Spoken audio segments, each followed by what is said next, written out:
You've been told to take control of your life, to plan every detail, to chase certainty like it's the only way to survive. But if that really worked, why are so many people still exhausted, still frustrated, still feeling like they're gripping too tightly to a world that refuses to be held? Why does control bring more fear, more tension, more sleepless nights? The truth is, most of what happens in life isn't yours to control. Not the past, not other people, not even your next breath. But that's not a reason to panic. It's the beginning of peace. Buddhist wisdom doesn't teach you how to control more. It teaches you how to suffer less, how to let go, not by force, but by understanding. Not by fighting the storm, but by learning how to float through it calmly, wisely, with a mind that doesn't resist every wave but rides it with grace. Tonight, you're not just going to fall asleep. You're going to let go of something heavy. Maybe a thought, maybe a fear, maybe the illusion that you had to hold it all together by yourself.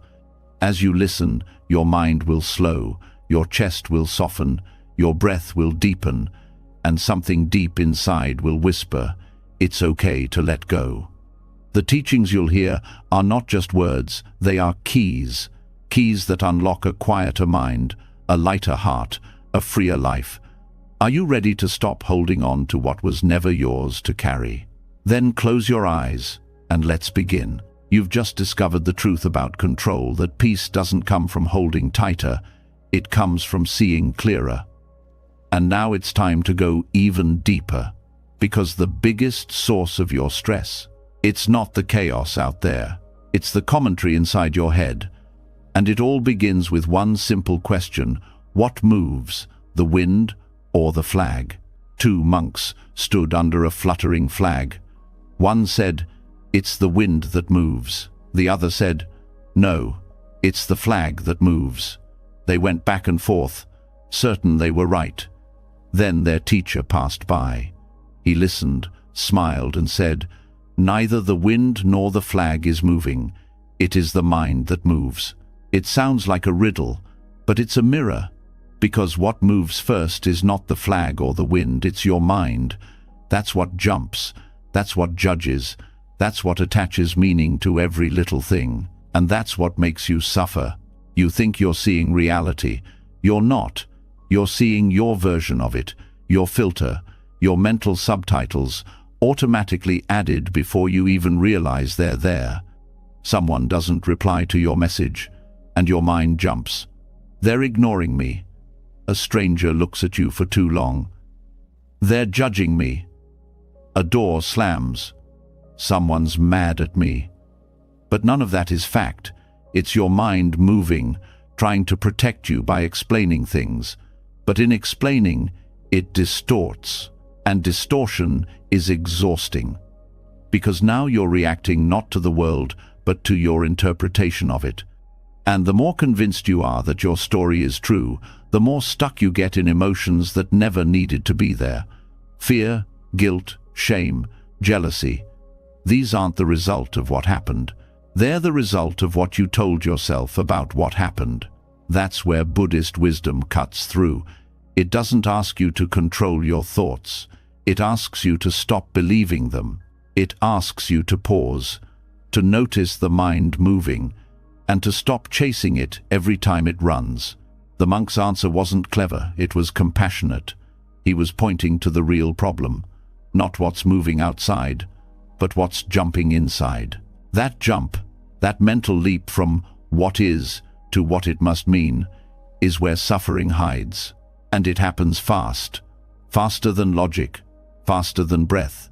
A sound, a word, a glance, a delay, and you've already labeled it. But what if you didn't? What if you let things move without needing to name them? That's the practice. Not resisting the flag, not denying the wind, just noticing the mind and choosing not to follow every movement, choosing not to interpret every breeze as a storm, because the more you interpret, the more tightly you grip, and the more you grip, the more fragile you become. Every story must be defended. Every belief must be confirmed. Every judgment must be proven right until your whole life becomes a courtroom and your peace is on trial. But peace doesn't need to be defended, and the truth doesn't need to win an argument. It just needs space, stillness, awareness. The wind moves, the flag flaps, the mind narrates. But beneath all of that is something that doesn't move.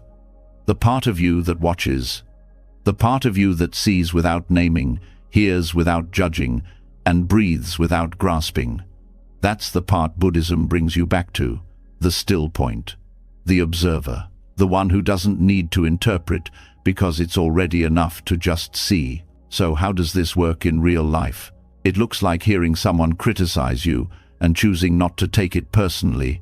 It looks like waking up with anxiety and letting it pass through you instead of calling it a bad day. It looks like listening more and explaining less, reacting slower, judging softer. It looks like saying, maybe I don't know, and being okay with that. That's freedom. Because the opposite of control isn't chaos. It's trust. It's clarity. It's the quiet power of not needing to label everything that moves. You can still have preferences. You can still speak your truth, but you're not clinging to it like a life raft. You're not trying to make everyone agree. You're not panicking when someone sees it differently. Because you're grounded in awareness, not in your latest thought.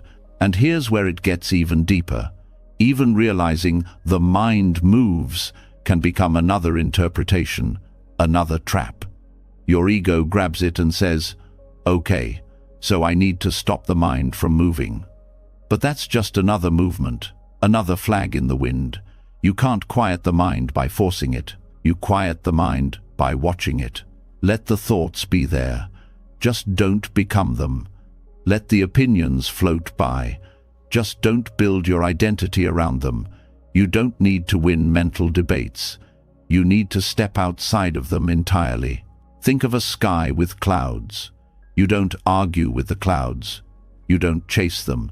You don't try to rearrange them. You just see them. You're the sky. The thoughts are clouds. Let them pass. This doesn't make you passive. It makes you precise, present, fully here. Because when you're no longer distracted by what you think things mean, you finally start seeing what they actually are. You stop assuming what people feel. You stop predicting what tomorrow will bring. You stop analyzing every emotion, and you start living right here, in this breath, in this space, in this quiet place behind the noise. The mind will still move. That's what minds do. But now, you're not the one moving with it. You're watching, calm, steady, unshaken. And in that stillness, you find something wild, peace. Not because life got easier, but because you're no longer trying to translate every moment into a story you can control. You've dropped the commentary. You've released the need to label. And you've remembered that the truth doesn't speak in words. It speaks in silence, stillness, presence. So the next time you feel tension rise, ask yourself, what am I believing right now? What story is playing in my head? What if I didn't need a story? What if this moment didn't need to mean anything at all? Let go of the interpretation, and the emotion often lets go of you. That's the real shift. Not fixing the world, but no longer reacting to your mental version of it. Not controlling what others do, but releasing what you tell yourself it means. This is what the monk was pointing to. The stillness beneath the flag, the silence behind the wind, the awareness that isn't moved. Even when everything else island, you don't need to stop the wind. You don't need to pin the flag down.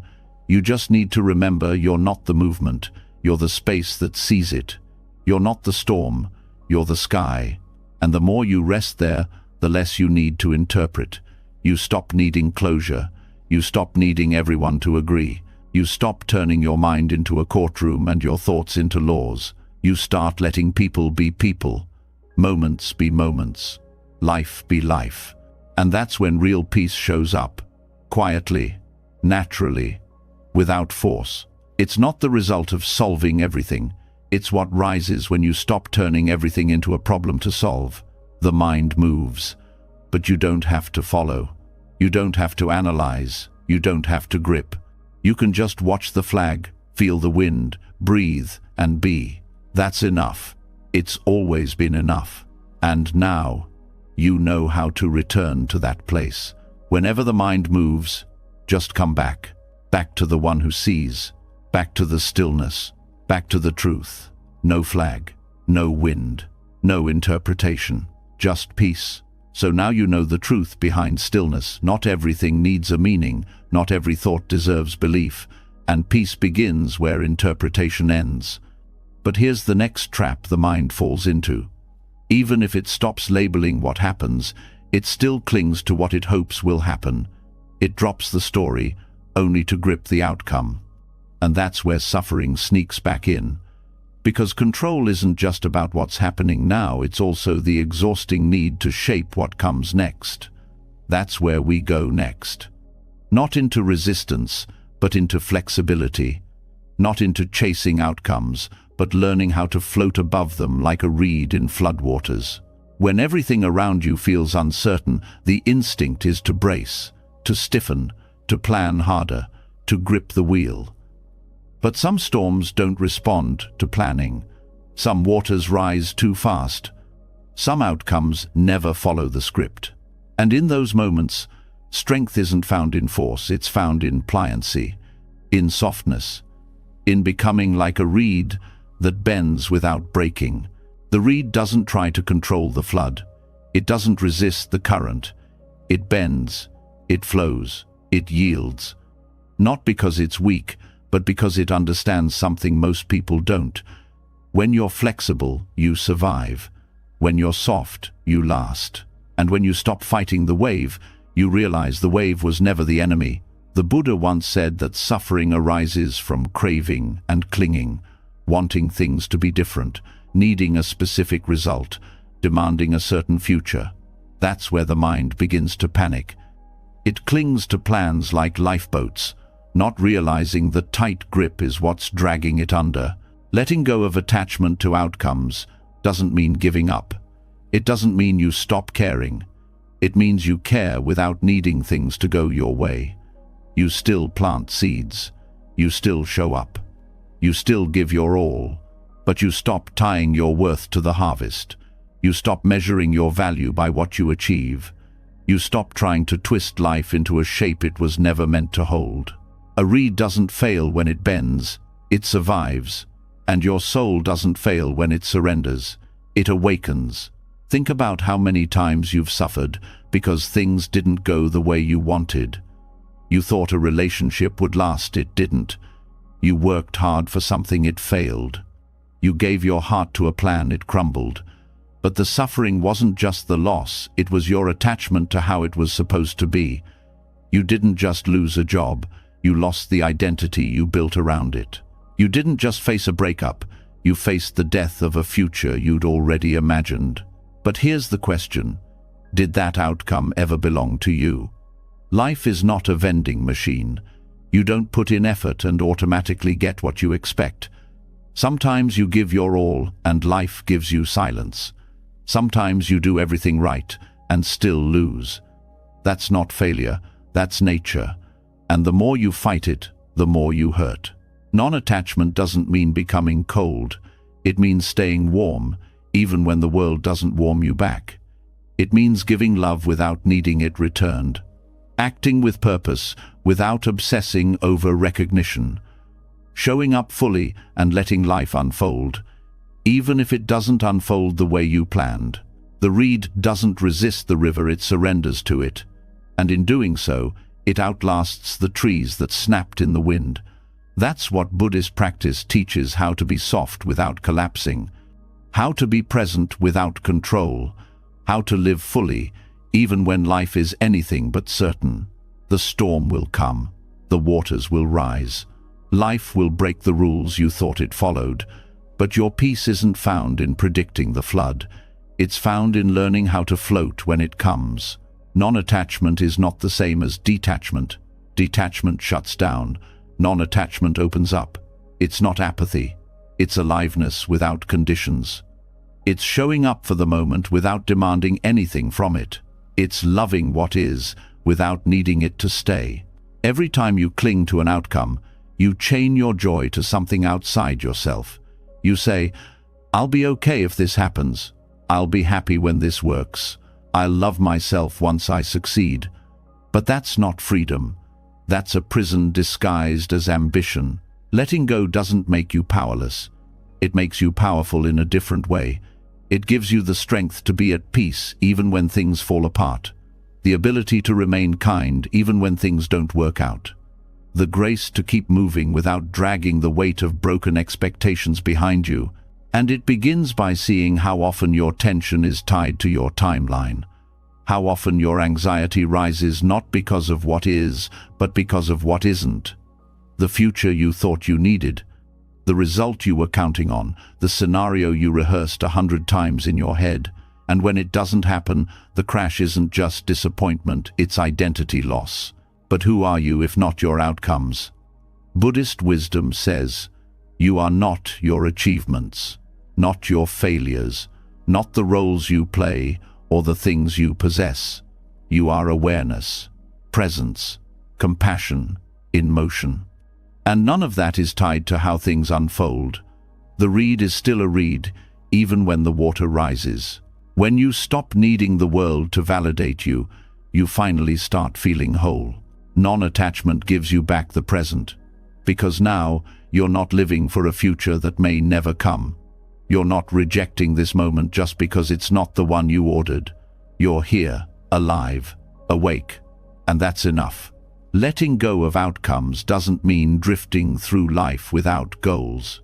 It means having goals that don't own you, desires that don't define you, plans that don't punish you.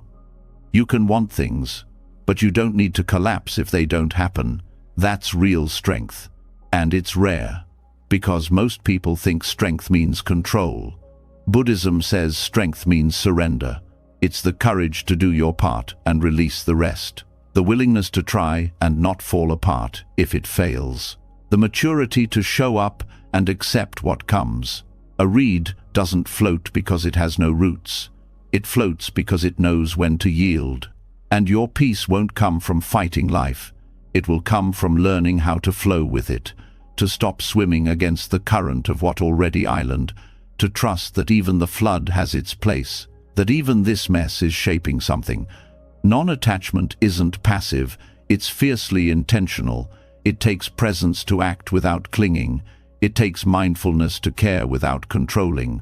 It takes wisdom to pursue something with your whole heart and then let it go with open hands. Can you give your best and not hate yourself if it fails? Can you love deeply and not fall to pieces if they leave? Can you walk your path and not demand a straight line? That's the test. That's the practice, and that's where real peace begins. Because the truth is, outcomes lie. Success doesn't always make you happy. Failure doesn't always ruin you. Sometimes the worst thing that happens is the best thing for your growth, and sometimes the thing you thought would save you becomes the very thing that breaks you. So why keep attaching to what you can't predict? Why chain your joy to what you can't control? There's a deeper joy waiting underneath all that effort. A lighter way of being, a softer kind of power. The kind that doesn't bend reality to its will, but bends itself with grace when reality shifts. The kind that doesn't need to fight the current because it knows how to float. And floating is not giving up. It's staying up. It's staying open. It's staying kind when the plan changes. Staying calm when the storm hits. Staying you no matter what happens. That's the wisdom of the reed. And it's in you already. So stop resisting. Stop overthinking. Stop waiting for life to go your way before you allow peace. Let it rise. Let it change. Let it go. And float. Letting go of outcomes opens the door to something deeper. You start to realize that peace doesn't just come from releasing expectations. It comes from releasing the one who had the expectations in the first place. The tension wasn't just in the future you were clinging to. It was in the identity that needed the future to prove something. It was never just about what happens. It was about who you think it's happening to. And that's where the illusion hides in the self. The one you keep trying to protect, fix, defend, control. But what if that self isn't as solid as you think? There's a quiet teaching at the heart of Buddhism that most people avoid because it doesn't give easy comfort. It doesn't flatter the ego or sugarcoat reality. It whispers a truth that can shake your whole foundation, and yet, in that shaking, you find a freedom that nothing else can offer. The teaching is simple. There is no fixed self, no permanent you, no unchanging core inside that needs to control, win, succeed, or be right. And the moment you stop trying to protect that false center, life becomes lighter. The doctrine of anatta no self is not about denying your existence. It's about seeing clearly that what you call you is a process, not a person, a flow, not a fixture. Thoughts, feelings, memories, roles, preferences, all moving, changing, shifting, rearranging. And the suffering begins the moment you try to hold those pieces together as if they form a single solid thing, as if they define a self that must be maintained, defended, and proven. But that self is always slipping. You try to be confident, but self-doubt creeps in. You try to be kind, but anger shows up. You try to be strong, but grief knocks you over. And every time that happens, you suffer not just because of the emotion, but because it feels like a threat to your identity, as if something is wrong with you, as if you've failed to be consistent. But there's nothing wrong. That's what life, island-shifting winds, rising and falling tides. Emotions that come and go, roles that appear and fade. There was never a solid you to lose, only a process to witness. When you let go of the illusion of a fixed self, control starts to lose its grip. Because if there's no permanent self to protect, there's nothing to defend. You don't need to win every argument. You don't need to control every outcome. You don't need to constantly prove your worth. There's no you at the center of the storm, just weather, passing conditions, temporary clouds. The sky is untouched. Most of the pain you carry doesn't come from the world. It comes from the story of who you think you're supposed to be. You get attached to an idea, a version of yourself, and then life doesn't match it. Someone disrespects you. A failure happens. A plan falls through. And it's not just inconvenient. It feels personal, like an attack on your identity. But when you see there's no solid self to protect, those moments lose their weight. The arrow still strikes, but it doesn't sink so deep. You're not broken when things fall apart. You're just mistaking a passing experience for who you are.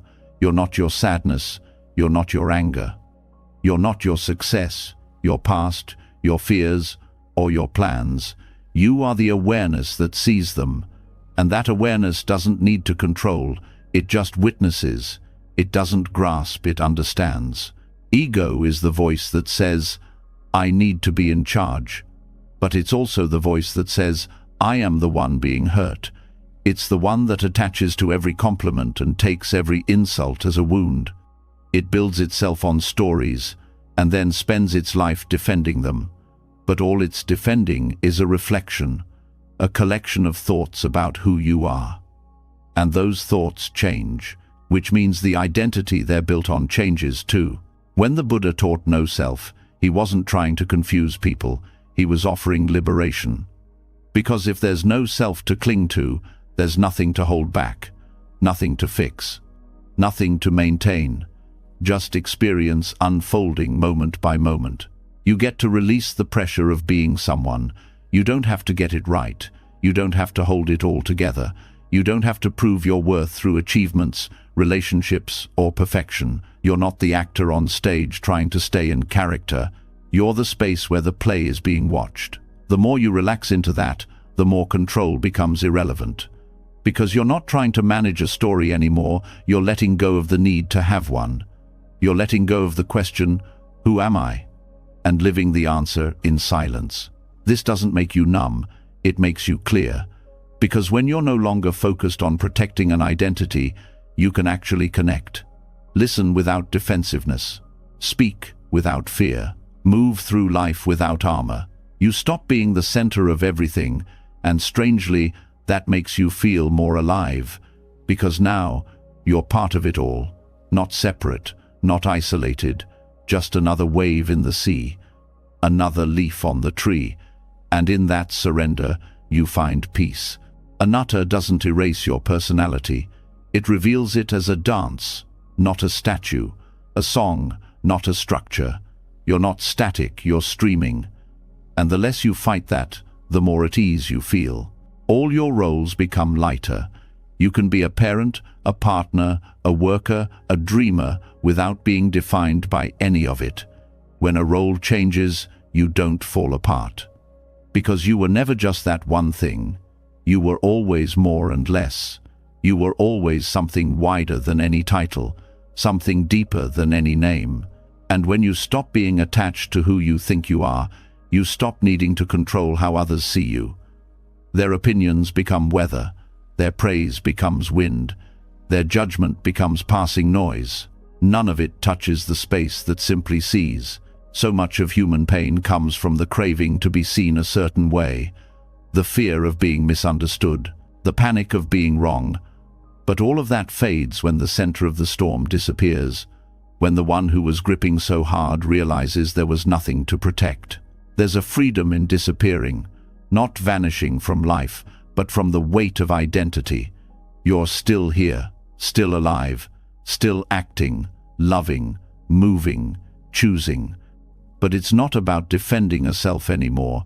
It's about dancing with the moment. Control starts to fall away. Because the one who needed to be in control, the fixed ego, the tight identity, the imagined center, was never real. Just a thought, just a pattern, just a story passed down by fear and habit. And the story was heavy. I am this. I must be that. They must see me a certain way. I can't fail. I can't be weak. I must always stay in control. That voice ruled you until you started seeing through it. Now you see there's no solid I to suffer. Just conditions, just sensations, just causes and effects, just flow. When joy comes, it doesn't mean you are good. When sadness comes, it doesn't mean you are failing. It's just what's here, just the weather of now. No need to add labels. No need to say, this is who I am. Just notice, breathe, let it pass. This is not easy at first. The mind wants something solid to hold on to. But solidity is not where peace lives. It lives in the letting go, in the resting back, in the brave act of not grasping anything, not even yourself. The less self you cling to, the more freedom you feel. Because now, you don't need to control everything around you. You don't need to fix everyone's view of you. You don't need to chase success to prove your value. You just live, fully, honestly, softly. Letting go of the self doesn't make you less. It makes you limitless. Because now, you can be anything, flow in any direction, adapt to any change. You don't break when your identity shifts. You don't panic when your image fades. Because you know that was never you to begin with. You're not here to control the world. You're here to wake up inside it. You're not here to defend a role. You're here to dissolve into presence. And presence doesn't need a name. It just, island always, already, enough. When the illusion of self begins to dissolve, something else begins to collapse with it, the craving to feel permanent, stable, unchanging. Because once there's no fixed you to defend, there's also no ground that needs to hold still forever. But the mind still reaches. It looks for something to anchor to. It says, if I'm not who I thought I was, then let me find safety in something else. In money, in routine, in relationships, in reputation, in certainty. And that grasping becomes the next prison. Because when life doesn't give you that stability, and it never does, you feel threatened all over again. So now the problem isn't just control, it's safety. But what if the constant search for safety is what's keeping you from peace? There's a parable in the Lotus Sutra where a man owns a vast house. It's old, beautiful, and falling apart. One day, a fire breaks out. The house is engulfed, but his children are inside playing, unaware of the danger. He calls to them. They don't listen, so he changes his approach. He promises them toys, carts, treasures if they'll just come outside. And when they finally run out, they realize he saved their lives. But not because of toys, because they left a burning house. The burning house is life when it's lived under the illusion that anything here is secure. The job, the status, the family structure, the health, the plan. It's all beautiful, but it's also fragile. And the tragedy is not that it changes. The tragedy is that you thought it never would.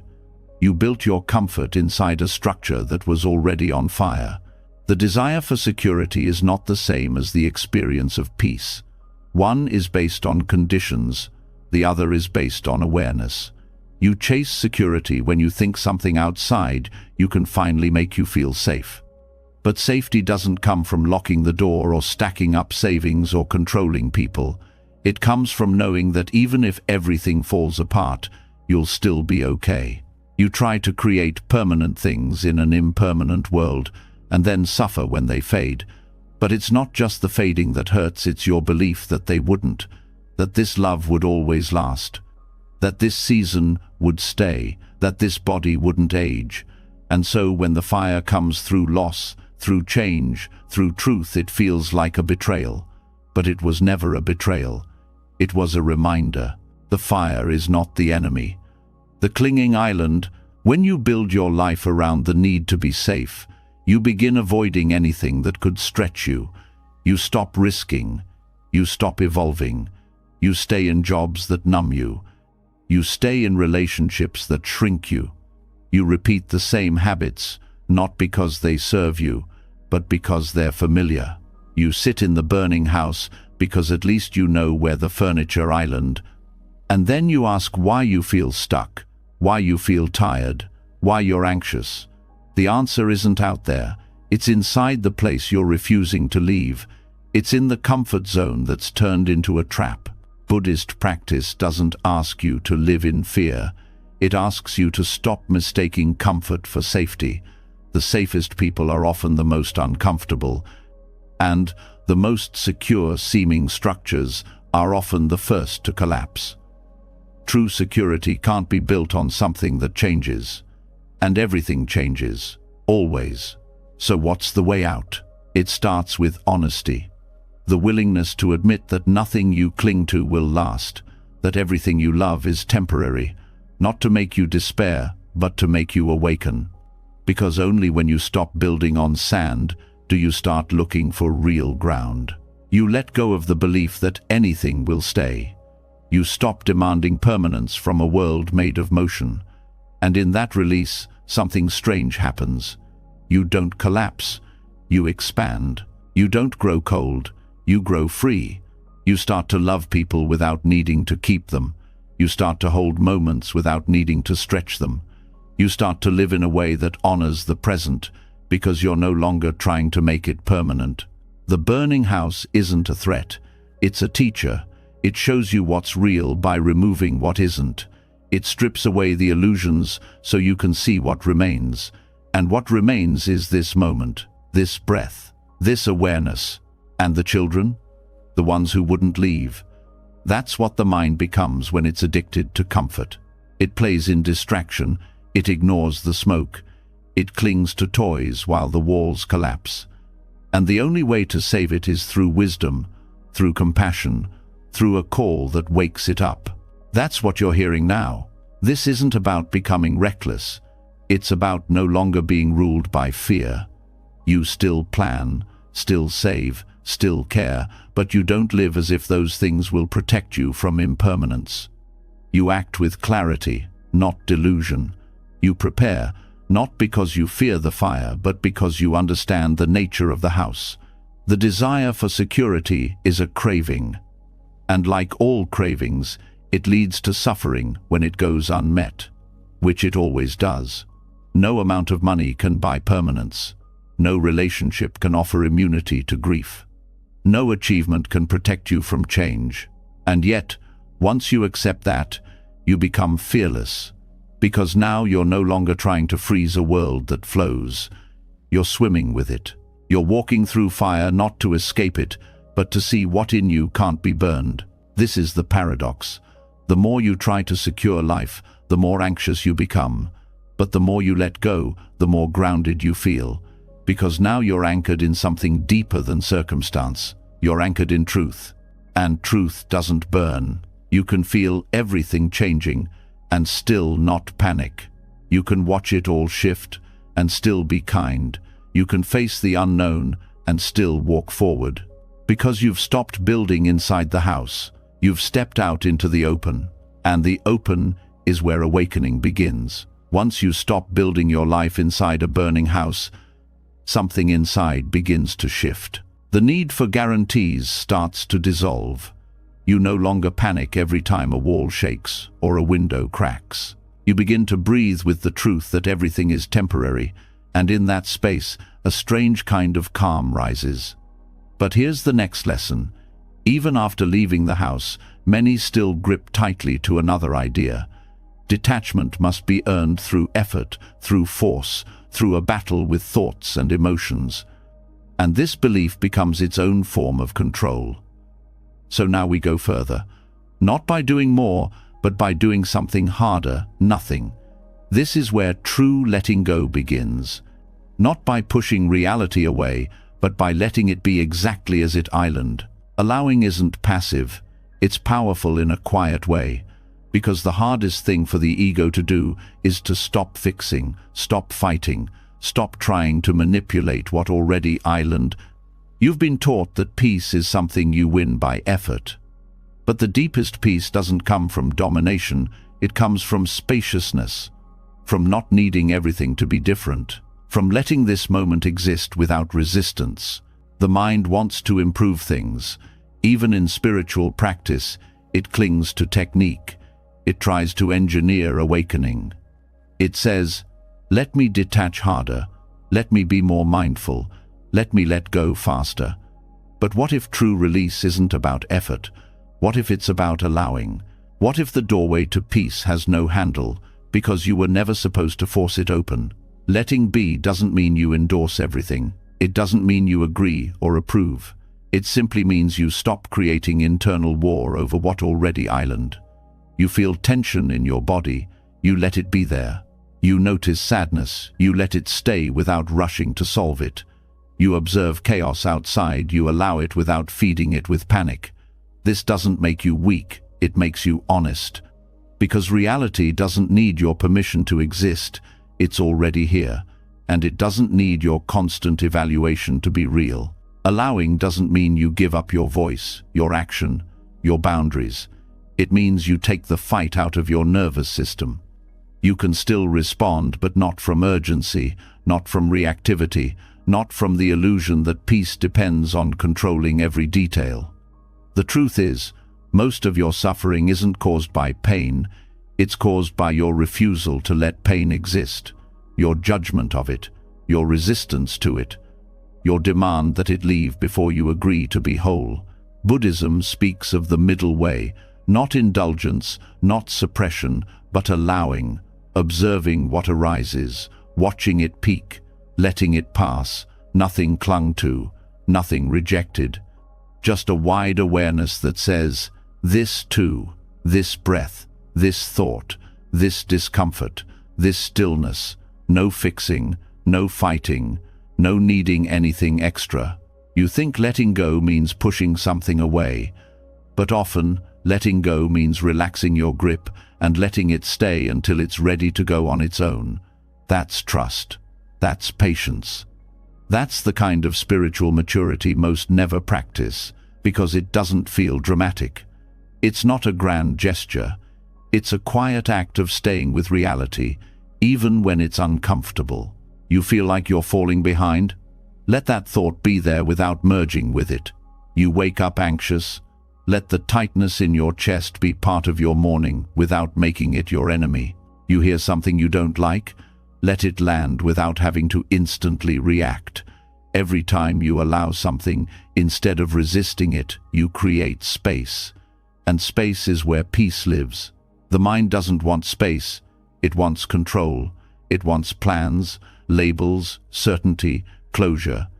But peace isn't born in a perfect plan, it's born in presence. Spacious, grounded, unconditional presence. The kind that watches thoughts without becoming them. That feels feelings without trying to delete them. That sees chaos and stays still. Allowing means surrendering to the fact that life is not a project to be completed. It's a process to be experienced. And not all of it will make sense. Not all of it will feel good. But none of it has to be a problem. It just island. Letting that be true is not defeat. It's wisdom. You've been trained to believe that change only happens through resistance. But the deepest changes often happen through relaxation. When you stop pushing, the system resets itself. When you stop judging, your emotions begin to soften. When you stop correcting, your awareness expands on its own. Letting be doesn't mean you enjoy every moment. It means you stop arguing with the ones you don't enjoy. You allow what hurts, not because you want it to stay, but because fighting it gives it power. You allow what's unknown, not because you like uncertainty, but because denying it won't make the answers arrive any faster. The moment you stop saying, "This shouldn't be happening," a new level of clarity opens, because now you're not caught in the war of preference. You're not adding noise to noise. You're not trying to rip the moment apart just to feel in control. That's what makes allowing so powerful. It doesn't change the moment, it changes you. It doesn't erase the difficulty, it removes the suffering you added on top of it. The same event, now held with less tension. The same emotion, now met with less fear. You start to see that peace is not the absence of chaos, it's the presence of non-resistance. It's not that the storm stops, it's that you stop trying to control the rain. This doesn't mean you stop caring, it means you stop forcing. There's a difference between doing something with awareness and doing something with tightness. One is compassionate, the other is desperate. Letting be is how you stay open without falling apart. It's not easy. Because your habits will want to correct everything. Your ego will whisper that allowing is weakness. That surrender means giving up. But that's not true. Letting be is not passive. It's intimate. It takes courage to sit with discomfort. It takes strength to be quiet inside when everything outside screams for reaction. You don't need to fix your fear. Let it be there. You don't need to silence your mind. Let it move. You don't need to rush toward peace. Peace comes when you make room for whatever's here. The more you allow, the less you panic. You see pain as passing, not permanent. You notice thoughts but don't get pulled into their gravity. You stop trying to escape your life, and you begin to enter it moment by moment, breath by breath. This kind of letting go isn't loud, it doesn't announce itself, but it's powerful. Because the moment you stop resisting, your awareness becomes vast. You start seeing things as they are, not through filters of judgment, but through the lens of clarity. You can hold heartbreak without it defining you. You can walk through loss without collapsing into bitterness. You can be present in pain without it becoming your identity. All because you learned how to let it be. That's what real presence means. It's not being perfectly calm. It's being wide enough to include whatever comes. It's having room in you for the mess and the miracle. It's no longer needing life to fit your script in order to feel safe. Every time you soften instead of react, you reclaim power. Every time you pause instead of fix, you reclaim energy. Every time you allow instead of judge, you reclaim peace. Letting be is how you step out of the illusion of control and into the reality of freedom. Not by changing the world, but by no longer needing to.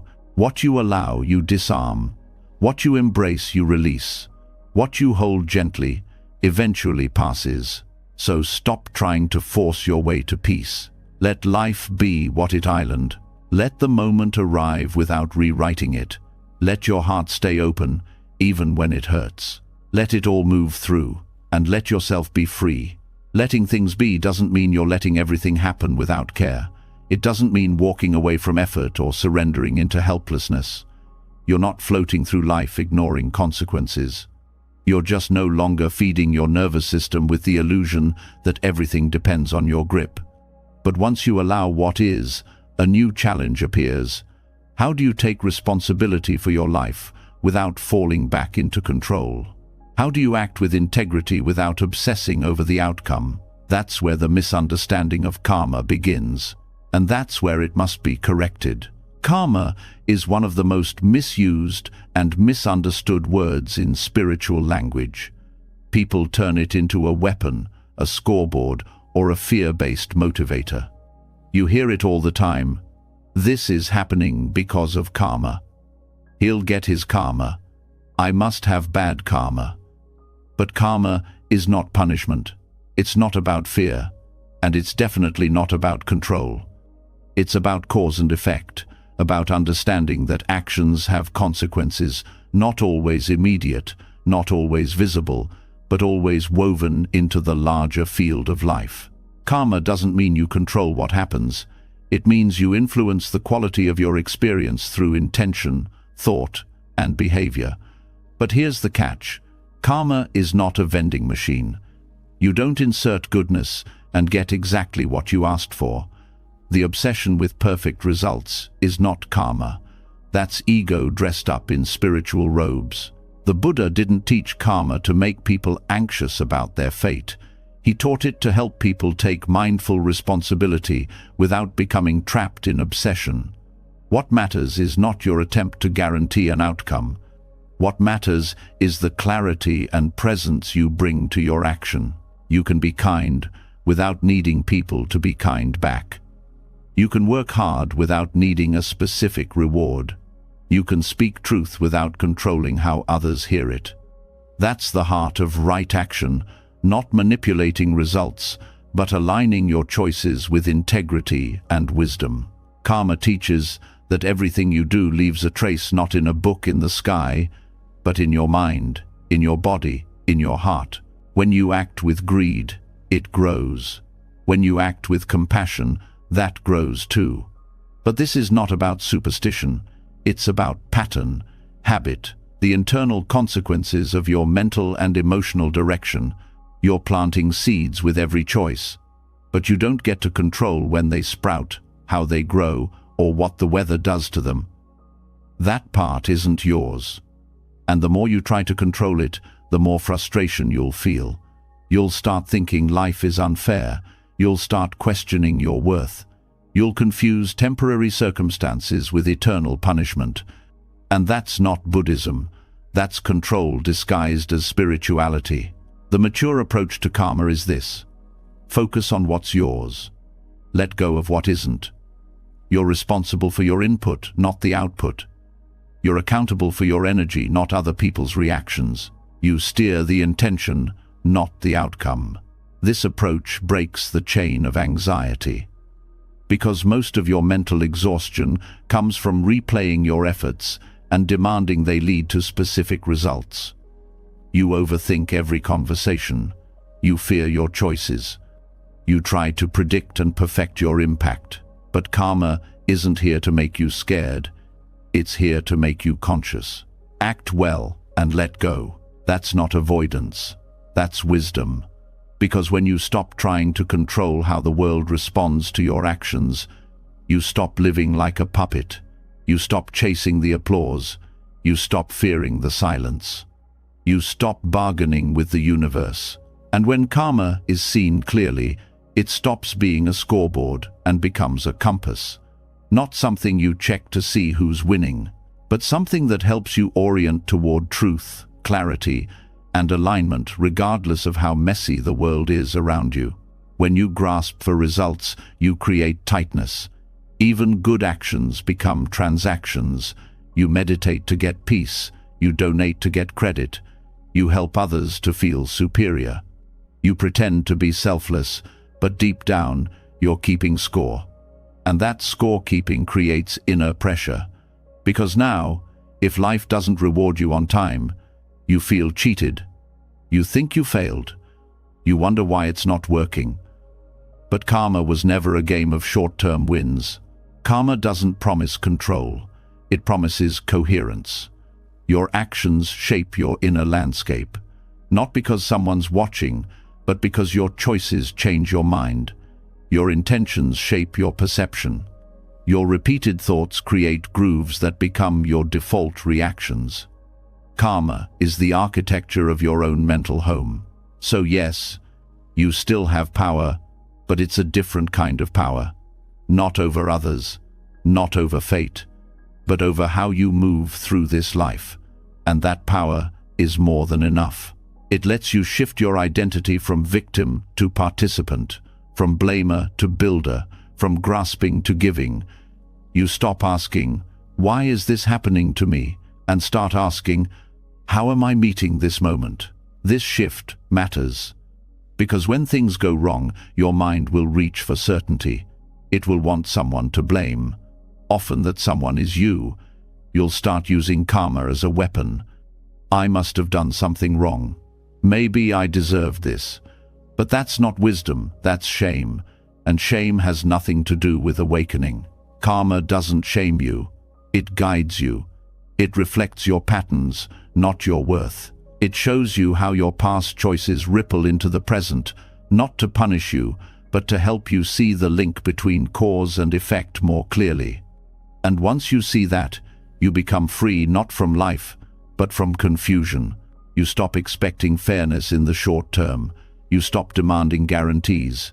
You stop using spiritual effort as a tool to fix everything. Instead, you act because it's right. You choose presence because it brings clarity.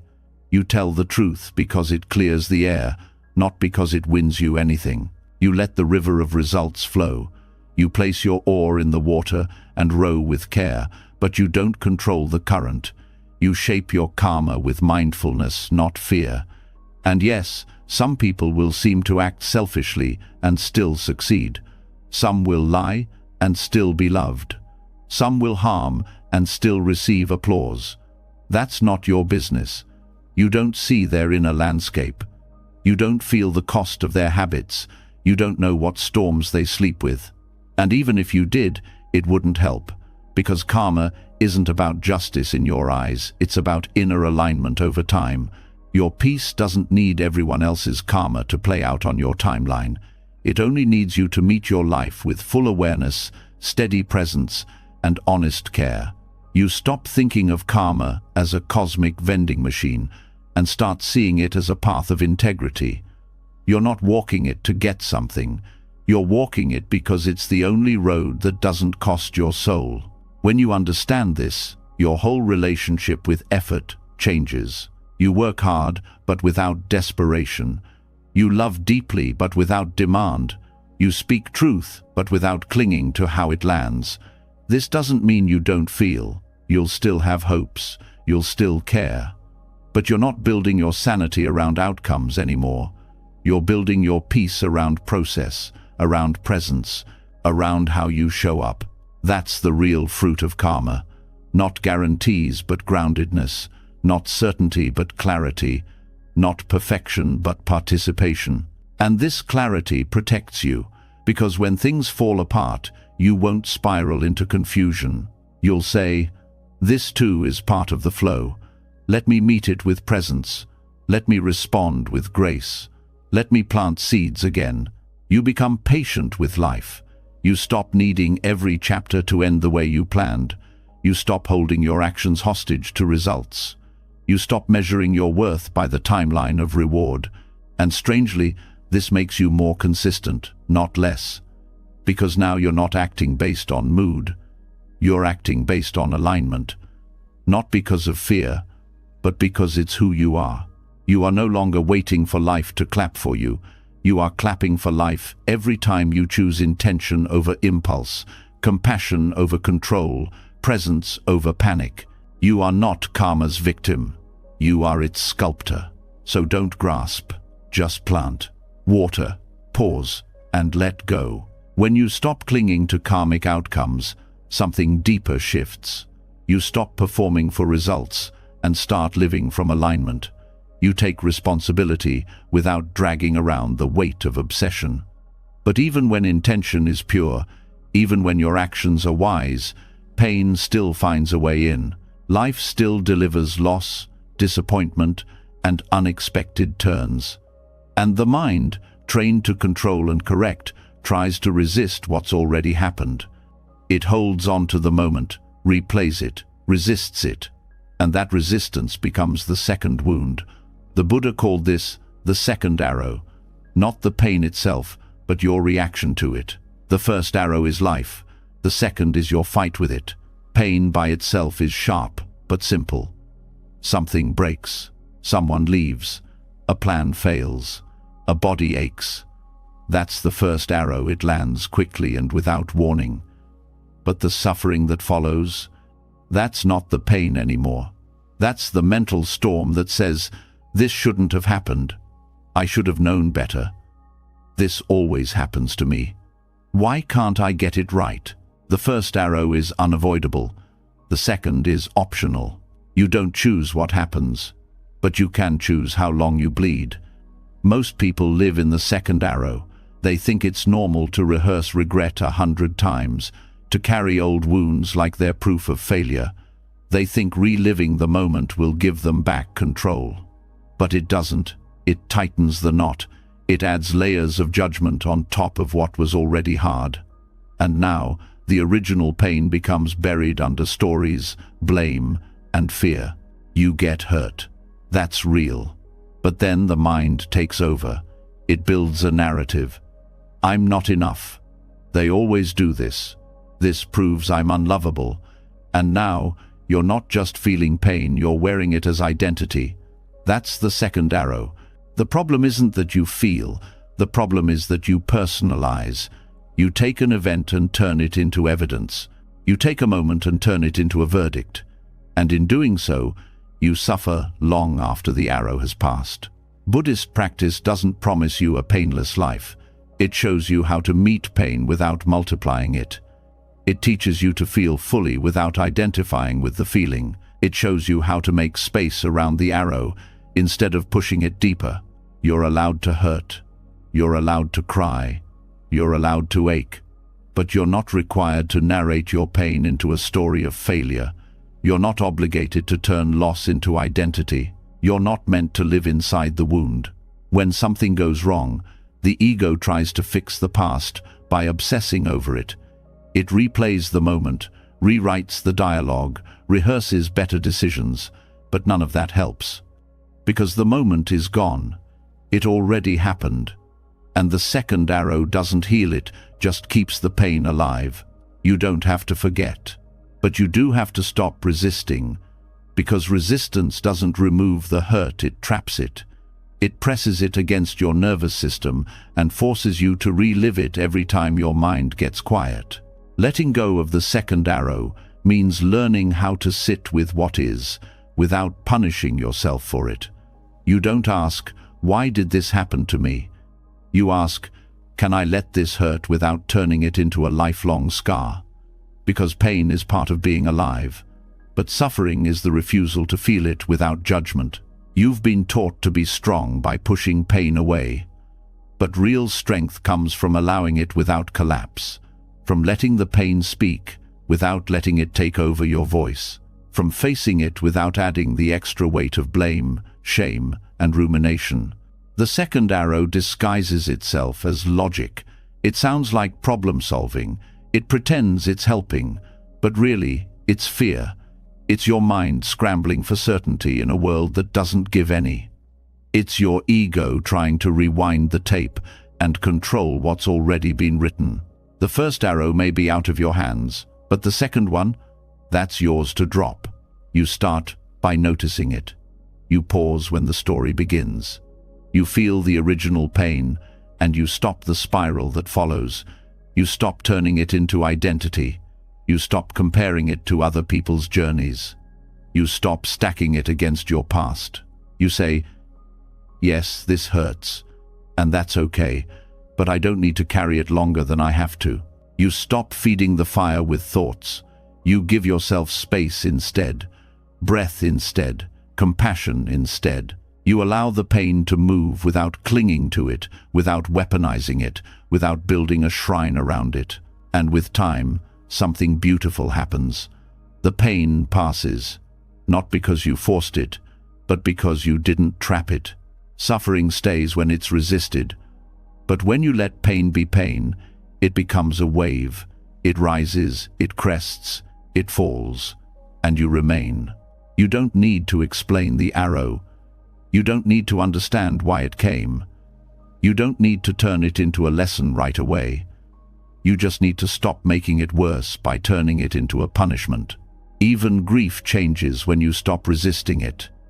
Even heartbreak becomes softer when you stop narrating it. Even mistakes feel lighter when you stop dragging them through every day that follows. You're not erasing the past. You're releasing your grip on it. And that's not weakness. That's wisdom. Letting go of the second arrow is not the same as forgetting. It's choosing not to bleed for something twice. It's choosing to protect your energy instead of burning it in mental fights with something that's already done. When a wound is fresh, it needs presence, not judgment, not control. Just breath, just stillness, just kindness.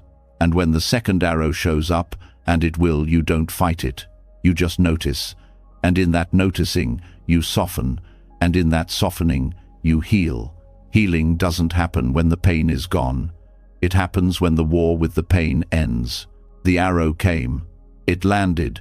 It hurt.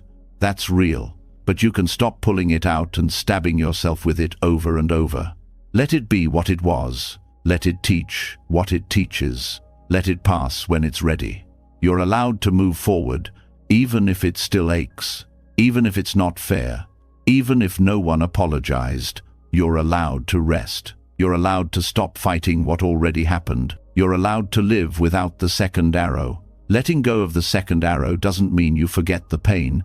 It means you stop making it personal. You stop carrying it like it's your identity. You stop wrapping every bruise in a story about who you are. And as that layer falls away, a deeper question rises. If you're not the one who needs to relive the past, if you're not the one being punished by your pain, then who exactly is this you that's trying to steer everything? Who is the one feeling in control or out of control? The more you look for that solid center, the more it slips through your fingers. And that's not a failure. That's the next lesson. It's time to meet the illusion of the charioteer. In the Buddhist text Milinda Panya, there's a dialogue between King Milinda and the monk Nagasena. The king asks, "Who are you? What is Nagasena?" And Nagasena replies with a question of his own. What is a chariot? Is it the wheels, the axle, the seat, the yoke, the reins? Or is it just the name given to a collection of parts? If the parts are removed one by one, where does the chariot go? The same is true for the self. You're taught to think there's someone at the center, driving the body, managing the emotions, guiding the thoughts. A little charioteer behind your eyes, holding the reins. But the more you look, the more you realize there's no driver, just movement, just sensation, just a collection of parts, constantly shifting. The chariot metaphor doesn't deny your experience. It just shows you that what you call you is not a single separate thing. It's a process, a temporary coordination, a dance of causes and conditions. Thoughts arise, but not from a thinker. Emotions move, but not from a controller. Choices happen, but not from an isolated self. This can feel unsettling at first. The idea that there's no one in charge, but that discomfort comes from the mind's addiction to identity. It wants to be someone. It wants to be a captain. But Buddhist wisdom reveals that the sense of I is just a bundle of habits, a stream of conditioning, not a fixed thing, but a story. You don't control your heartbeat. You don't choose your thoughts. You don't decide your memories. You react, you respond, you move, but all of it happens in a field of interdependence. And the deeper you look, the less you find a single point of origin. There's no true owner, just unfolding. This doesn't make life meaningless. It makes it lighter. Because if there's no central self to carry, there's no central self to protect, no image to defend, no ego to polish. Just experience fluid, temporary, real. The charioteer illusion is what makes you suffer when life breaks your plans. You feel like you've lost control. But how could you lose something you never had? There was never a single you at the controls. There were only shifting responses to shifting conditions. When you think you're the driver, every misstep becomes a personal failure. Every mistake becomes shame. Every detour becomes fear. But when you understand you're the chariot, not the driver, you stop blaming yourself for every turn. You start riding with awareness, not clinging. The body, the feelings, the perceptions, the mental formations, the consciousness, these are the aggregates. They make up what we call the person. But none of them, alone or together, form a fixed self. Just like wheels, axles and reins don't make a true chariot. It's all designation, useful for conversation, dangerous when believed as reality. This shifts how you relate to your experience. When anger arises, you no longer say, "I am angry." You say, "Anger is present." When fear arises, it's not, "I am afraid," but fear is happening. There's distance, clarity, a gentle gap between stimulus and self. And in that gap, there's freedom. You're not dissolving into nothing. You're discovering that you were never a thing to begin with. You're not the driver. You're the whole process. And that process doesn't need to be controlled, it needs to be witnessed. This is where peace begins. Not in grasping harder, not in fixing the narrative, but in letting the story soften, letting identity become transparent, letting the reins fall away and realizing the horses are running without a master and always have been. Most of the pressure you carry is the result of believing you're supposed to be someone, that you're supposed to always know, always lead, always decide with full control. But once you see that the charioteer is a construction, not a fact, the pressure breaks open. You can still act, but now without attachment. You can still speak, but now without defensiveness. You stop trying to become someone. You start showing up as presence. Without a fixed driver, you stop fearing mistakes. They're not threats to your identity. They're just part of movement. You stop fearing judgment. It's not about you. It's about projections, preferences, perspectives. You stop fearing uncertainty, because the one who needed guarantees never really existed. And yet, your life becomes more honest. You're not hiding behind roles. You're not obsessed with status. You're not measuring your worth by how well the chariot performs. You're aware that all of it, every experience, is part of a passing show. Even your name is just a label, useful but not ultimate. The moment you think, "I am this," suffering begins. Because now, anything that threatens that idea feels dangerous. But if there's no fixed I, there's nothing to defend. You're free to evolve, free to adapt, free to be. You don't disappear. You become clear. You start living from awareness, not identity. And awareness doesn't grasp, it doesn't judge, it doesn't perform, it sees. This is what the Buddha pointed to, not a self that controls, but a flow that unfolds. Not a driver at the wheel, but a process in motion. And the more deeply you accept that, the more softly you begin to live. You stop demanding consistency from yourself. You allow contradictions, moods, changes. You stop punishing yourself for not being the person you used to be. Because now, you know you never were. Even your mistakes become easier to face. Because they're not a stain on a permanent self. They're just patterns to be understood, conditions to be studied, habits to be shifted. No shame, just learning. This kind of clarity doesn't remove emotion. It transforms your relationship to it. You still feel, but you no longer fuse with every feeling. You still experience thought, but you no longer believe every thought. You stop building an identity out of impermanent parts. And when you stop being the charioteer, life feels lighter, because you're no longer carrying the impossible task of managing every outcome, proving every worth, securing every opinion. You're not less human. You're more present, not steering, but sensing, not driving, but dancing, not possessing, but participating.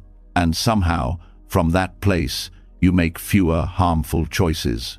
Because your actions don't come from ego, they come from clarity, from care, from the realization that you're not a fixed self, you're part of a vast field of interconnection. So you act with kindness, speak with intention, move with humility, not to prove who you are, but because you no longer need to. The chariot still moves, but it moves freely, lightly, without the illusion of a driver weighing it down. You were never the one in control. You were always the one aware. And now you know. And once the illusion of the charioteer falls away, there's nothing left to manipulate, no one left to demand perfection from. Just breath, just unfolding. And yet, even here, something sneaky creeps in. The desire for stillness, the grasping for peace. Not for identity this time, but for clarity, for control over the mind's weather. The obsession with understanding everything, with having a clear head, a quiet soul, a perfect explanation. But that's just another trick, another costume for the same craving. And it's time now to see it for what it is: clouds in the mind. There's a certain kind of suffering that hides behind the pursuit of peace. It doesn't look aggressive, it doesn't shout, but it whispers every time thought gets messy, every time emotion rises like fog, every time the inner sky darkens. It says, "This shouldn't be happening. You're supposed to be calm. You've failed." And so, another chase begins. The chase for clarity, the fantasy that one day the mind will be forever still, that every thought will make sense, that every doubt will dissolve. But true wisdom doesn't come from silencing the storm. It comes from letting the storm be a storm. The mind, like the sky, was never meant to be cloudless. Thoughts drift, emotions swirl, ideas take shape and dissolve. That's not a problem. That's nature. Suffering begins when this movement is resisted, when thoughts are treated like threats, when restlessness is seen as wrong. But a sky without clouds is just another form of craving. It becomes an ideal, a spiritual performance, something to achieve. And in that achievement mindset, freedom is lost. Peace isn't the absence of mental weather. It's the willingness to let clouds come and go. Thoughts don't have to be perfect. They don't even have to be pleasant. They just have to be seen, with awareness, with space, with no agenda to fix them. A cloudy mind is not a broken mind. It's a human mind. What creates tension is not the cloud, but the belief that the cloud should not exist. The moment that judgment softens, the mind stops fighting itself. Many chase clarity like a destination. They think, once I figure this out, then I'll feel better. But that line never ends. Solve one thought, 10 more appear. Dismiss one fear, another takes its place. The mind isn't a puzzle to be completed. It's a landscape to be traveled. And not every path has to lead somewhere. Some just need to be walked. Thoughts come in waves, not timelines. Emotions erupt without warning. And still, most people believe there's something wrong with this. That a wise person should always be calm, always know, always smile in stillness. But stillness isn't passive. Stillness is the ability to watch the chaos without needing to escape it. There's a quiet violence in needing to be clear. It turns thought into a battlefield. It turns confusion into shame. But what if confusion is part of clarity? What if uncertainty is not a detour but a door? What if the fog is sacred too? The Buddha didn't promise an end to thought. He didn't say the mind would stop. He taught how to stop clinging to the mind, how to stop being at war with what arises. That's where true clarity lives. Not in controlling the weather, but in no longer being afraid of the rain. Thoughts are not enemies, they are echoes. They are fragments of perception, memory, habit. They're not trying to hurt you. They're not proof of failure. They're clouds shifting, dissolving, returning, and leaving. If you let them pass, they will. If you chase them, they multiply. Even spiritual seeking can become a trap. The desire to be still can be louder than the stillness itself. People meditate hoping for silence, and when noise appears, they feel they've lost. But silence isn't the absence of sound, it's the space that allows all sound. Clarity isn't an empty sky, it's the sky that holds every cloud. You don't have to chase your way into peace. You don't have to purify the mind like a spotless floor. You just have to stop treating clouds like stains. Stop measuring your worth by your clarity. A brilliant mind can be messy. A wise heart can be heavy. A peaceful person can feel overwhelmed. None of these are contradictions. You're not failing when the mind is busy. You're not regressing when doubt appears. You're just human, fully, fiercely, beautifully human. The goal isn't to stop thinking. The goal is to stop believing that every thought is urgent. Craving clarity turns meditation into performance. It turns rest into effort. It turns awareness into judgment. But true insight is quiet. It does not insist. It does not conquer. It waits. And it welcomes. Let the mind wander. Let it loop. Let it speak its fears. You don't have to fix it. You don't have to silence it. Just don't follow it. Don't chase. Don't run. Let it pass like wind across a lake ripples, not ruin. Sometimes peace means letting it be noisy. Sometimes clarity means standing in the fog.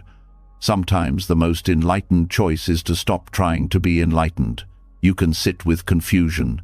You can hold space for not knowing. You can allow contradiction. That is strength. That is maturity. That is freedom. If you stop chasing clouds, they lose their power. If you stop needing the mind to be silent, it calms itself. Not always, not instantly, but naturally, like dust settling after the breeze lets go. You were never meant to live in a clear sky. You were meant to live in the whole sky, the one that rains, that storms, that glows, that shifts, and through all of it remains wide and open and alive. Some thoughts will return, some feelings will linger, but none of them define you. They are weather patterns, not truths. You don't need to argue with the clouds. You just need to recognize the sky. You can still act with purpose, still speak with care, still show up fully, but not because the mind is empty, because you no longer need it to be. You stop waiting for the perfect mood to begin. You stop needing the storm to pass before you rest. You stop hoping the world gets quiet so you can feel okay. You start being okay, even when it's not quiet. This is the end of spiritual striving. Not the end of effort, but the end of self-aggression. You work with the mind, not against it. You sit with it, not above it. You begin to see that true clarity is not crystal, it is fluid. Not sharp, it is soft. Not blinding, it is warm. And eventually, you stop asking for a better moment. You stop searching for a better version of yourself. You just return to now, as it island cloudy, open, alive, because that is enough, and you are enough, even with the clouds, especially with the clouds. And once the clouds are allowed to drift freely across the sky of the mind, a deeper realization surfaces. Perhaps the pursuit itself was the final illusion. Not just the chase for peace, but the chase for something bigger, something brighter, enlightenment, liberation, the end of all suffering. Even this, in its most sacred form, can harden into a hidden form of clinging. The heart whispers, just one more insight, just one more breakthrough, and then I'll be complete. But what if that too must be released? What if the final freedom isn't found at the mountaintop, but in the quiet descent back to the market square, empty-handed and whole? That's the silent wisdom of the ox-herding pictures. The ox-herding pictures are 10 ancient Zen illustrations that trace the path of spiritual awakening. They begin with a seeker searching for the ox symbol of the true self, or the awakened mind, and end not with some glowing transcendence, but with the seeker returning to ordinary life, not as a teacher, not as a master, but as no one in particular, just a person barefoot in the mud, smiling among the people. The first pictures are about effort, the struggle, the search, the restless journey of trying to find what was never lost. A man looking for the ox he's never really been apart from, and so he looks in books, in rituals, in concepts, in silence, in teachers. And every glimpse of the ox feels like a success. Every step feels like progress. But this illusion of progress, this feeling of getting closer to some final destination, becomes its own cage. The ox is not a place to arrive. It's the breath in this moment. It's the awareness noticing the breath. It's the person breathing. In the middle of the sequence, the ox is caught. It's tamed. The seeker feels victorious. But even here, attachment is hiding. Now, it's attachment to control, to having grasped some spiritual insight, to having arrived somewhere. The ox is no longer running wild, but now there's pride, subtle, spiritualized, a quiet ego in robes, and then the ox disappears. In the later pictures, there's no more ox, no more seeking, no more seeker, just emptiness. And that emptiness isn't dark, it's luminous, spacious, unburdened. But even that isn't the end. The last image shows the seeker returning to the world, shopping at the market, laughing with strangers, carrying a wine jug, living without needing to appear wise. That is the deepest teaching. The journey doesn't end with renunciation, it ends with return. Not return as the same person, but return as one who needs nothing, proves nothing, clings to nothing. Many walk the path trying to escape the world. They think awakening means retreat, silence, detachment, floating above the noise. But true awakening moves toward life, not away from it. It doesn't escape the marketplace. It blends into it. It meets it without armor. The early stages of seeking are full of striving. People set spiritual goals. They want to reach the end of suffering. They want to master the mind. They want to dissolve the ego. And all of it sounds noble. But it's still desire. It's still pressure. It's still chasing. Even the desire to awaken can become a burden. When will I finally get it? How do I maintain my state? Why do I keep falling back? These questions create cycles. Cycles of measuring, of comparing, of doubting. But the path doesn't move in a line. It loops, it disappears, it turns into something else. And that's not failure. That's the design. In the ox-herding pictures, nothing is rejected. The ox is not bad, the struggle is not bad, the search is not wrong. But clinging to any part of the journey, even to awakening itself, becomes a trap. True insight is not obsessed with permanence. It's content with vanishing. Like the ox, like the seeker, like the need to seek. One day the whole project falls apart. And in that falling apart, there's relief, there's laughter, there's a soft return to the ordinary. The seeker who returns to the marketplace is not pretending to be humble. They have forgotten to be anything. They aren't trying to help others. Their presence just helps. They don't hold teachings. Their life becomes the teaching. And they don't walk around telling people they're enlightened. They're too busy helping someone pick out turnips or finding a missing goat. Many chase spiritual highs, peak experiences, moments of oneness, states of bliss. But those pass. They have to. And when they do, people panic. They think they've lost their way. But what's lost is the fantasy that awakening was a state. What remains is something simpler, more durable, less exciting, a kind of open-hearted ordinariness. The goal is not to stay above suffering, it's to meet suffering without resistance, to walk through the world without armor, to return to the market without forgetting the silence within, not as someone special, not as someone awakened, but as someone real. Letting go of the need to reach enlightenment is not the same as giving up. It's trusting that there's nothing to reach, nothing missing, no self to fix, no final insight that will make everything perfect. Just this moment, and then this one. In Zen, it's said that before awakening, mountains are mountains. During awakening, mountains become rivers.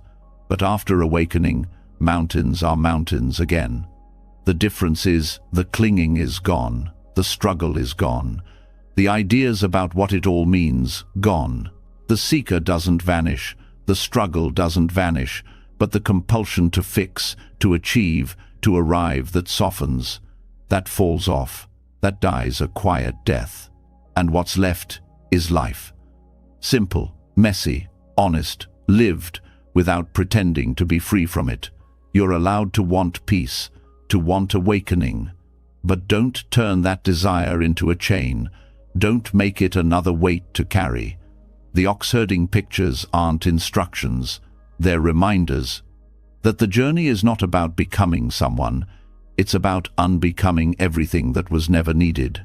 And when you finally stop trying to be awake, that's when the deepest peace slips in, not as a dramatic event, but as a quiet return. A return to walking barefoot, to doing the dishes, to talking with strangers without needing to impress. A return to life, just as it island.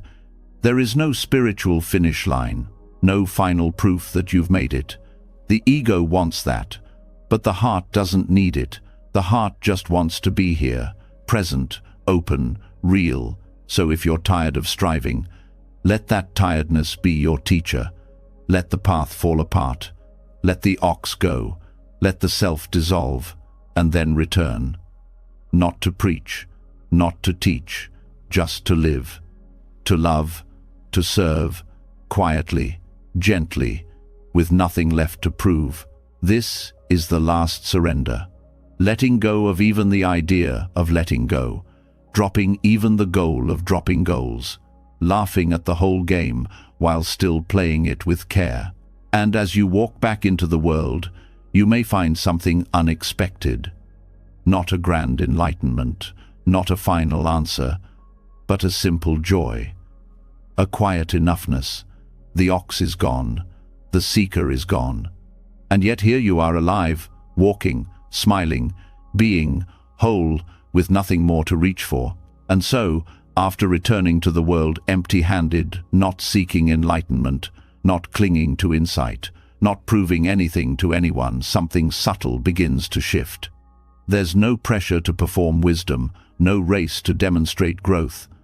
But in that quiet, something more surprising happens. Life begins to flow in ways the mind never planned for. The less one holds on to expectations, the more space opens up for the kind of moments that defy logic, timing, and control. This is where the lesson of the empty cup begins, not as a metaphor, but as a way of being. A famous Zen story tells of a student visiting a master. The student comes full of knowledge, full of questions, full of eager conclusions. The master pours tea into the student's cup, but keeps pouring until it overflows. The student cries out, "It's full, no more will go in." The master replies, "Exactly. You are like this cup, so full of your own opinions and certainties, there is no space for anything new." The lesson isn't just about humility, it's about making room. Letting go of what fills the mind so that life can offer something unexpected. Most people don't realize how many expectations they carry. About how a day should go, about how others should behave, about how success should look. Even spiritual growth becomes infected with silent assumptions. There's a belief that certain practices should lead to certain results, that meditation should bring peace, that healing should follow a clean timeline, that awakening should feel transcendent. But none of this is guaranteed, and none of it is needed for life to be deeply meaningful. An empty cup doesn't mean having nothing. It means being open to anything. And that's rare. The ego clings to plans. The mind searches for guarantees. The heart aches for what it thinks it deserves. But grace, true, surprising, soul-shifting grace, doesn't enter where there's no room. It arrives in the gaps, the spaces where the mind pauses, the moments where expectation is dropped like a heavy stone. Letting go of expectation doesn't mean being passive. It means being present, noticing what's here instead of what was supposed to be. Most disappointment isn't caused by life. It's caused by the story of what life was supposed to be. And the more that story is clutched, the harder it becomes to see what beauty is already unfolding. Think of all the times life surprised you, a sudden conversation that changed everything, a stranger's kindness that shifted your mood, an opportunity that came only after a door slammed shut. None of it could have been predicted, none of it could have been forced. And yet, it came. It came when there was room. When the mind is full of fear, there's no space to recognize joy. When it's full of past hurt, there's no space to feel what's blooming now. When it's packed with mental noise, worries, fantasies, judgments, there's no space for stillness to breathe. The cup is full, but it's not nourishing. It's overflowing with habits, beliefs, and patterns that no longer serve. The empty cup is not about becoming blank, it's about becoming receptive. In the same way, a musician pauses between notes, or a painter leaves blank space to make the subject breathe, life also requires room. But society worships fullness, full schedules, full resumes, full shopping carts. And so people rarely feel the emptiness that allows something deeper to enter. In Buddhist teachings, shunyata, or emptiness, doesn't mean void or absence. It means openness, interdependence, freedom from fixed identity. An empty cup can hold tea, water, wine, or nothing at all. And in that flexibility lies its beauty. The moment you say, "Only this should happen," you close the door to the thousands of other things that could. Letting go of expectation is also an act of trust. Trust that the unknown is not the enemy, that not knowing what comes next doesn't mean failure, that silence doesn't mean stagnation. It's trusting that sometimes not getting what was wanted is the greatest mercy, and that the best things often come sideways, quietly, through doors not even seen. People often say, "Be realistic." But what they mean is, cling to your predictions, don't get disappointed. Yet the truly realistic person knows life is anything but predictable. Things shift. People evolve. Seasons turn. A plan today may be irrelevant tomorrow. So to live fully is not to plan better, it's to hold plans lightly and meet the moment as it island. There's a peace that comes from not needing things to unfold a certain way. It doesn't mean giving up. It means showing up with curiosity instead of control. When there's space in the mind, even challenges are received differently. They're not interruptions, they're invitations. To see more clearly, to soften, to begin again. The heart, too, has a cup, and it fills quickly with stories. Stories of betrayal, of regret, of loss. But when those stories are held too tightly, the heart can't feel what's now. It stays locked in a loop. To empty the cup of the heart is to cry without apology, to forgive without forgetting, to feel pain, then release it not because it didn't matter, but because it can't define what's next. Emptying also happens through stillness, not the forced kind, the listening kind, sitting without distraction, walking without rushing, letting silence cleanse the inner clutter. In those moments, the noise of expectation begins to settle and a deeper awareness begins to rise. Sometimes, the mind clings to wisdom like a trophy. I've learned this, I know that. But even wisdom, if not emptied, can harden into pride, into dogma, into walls.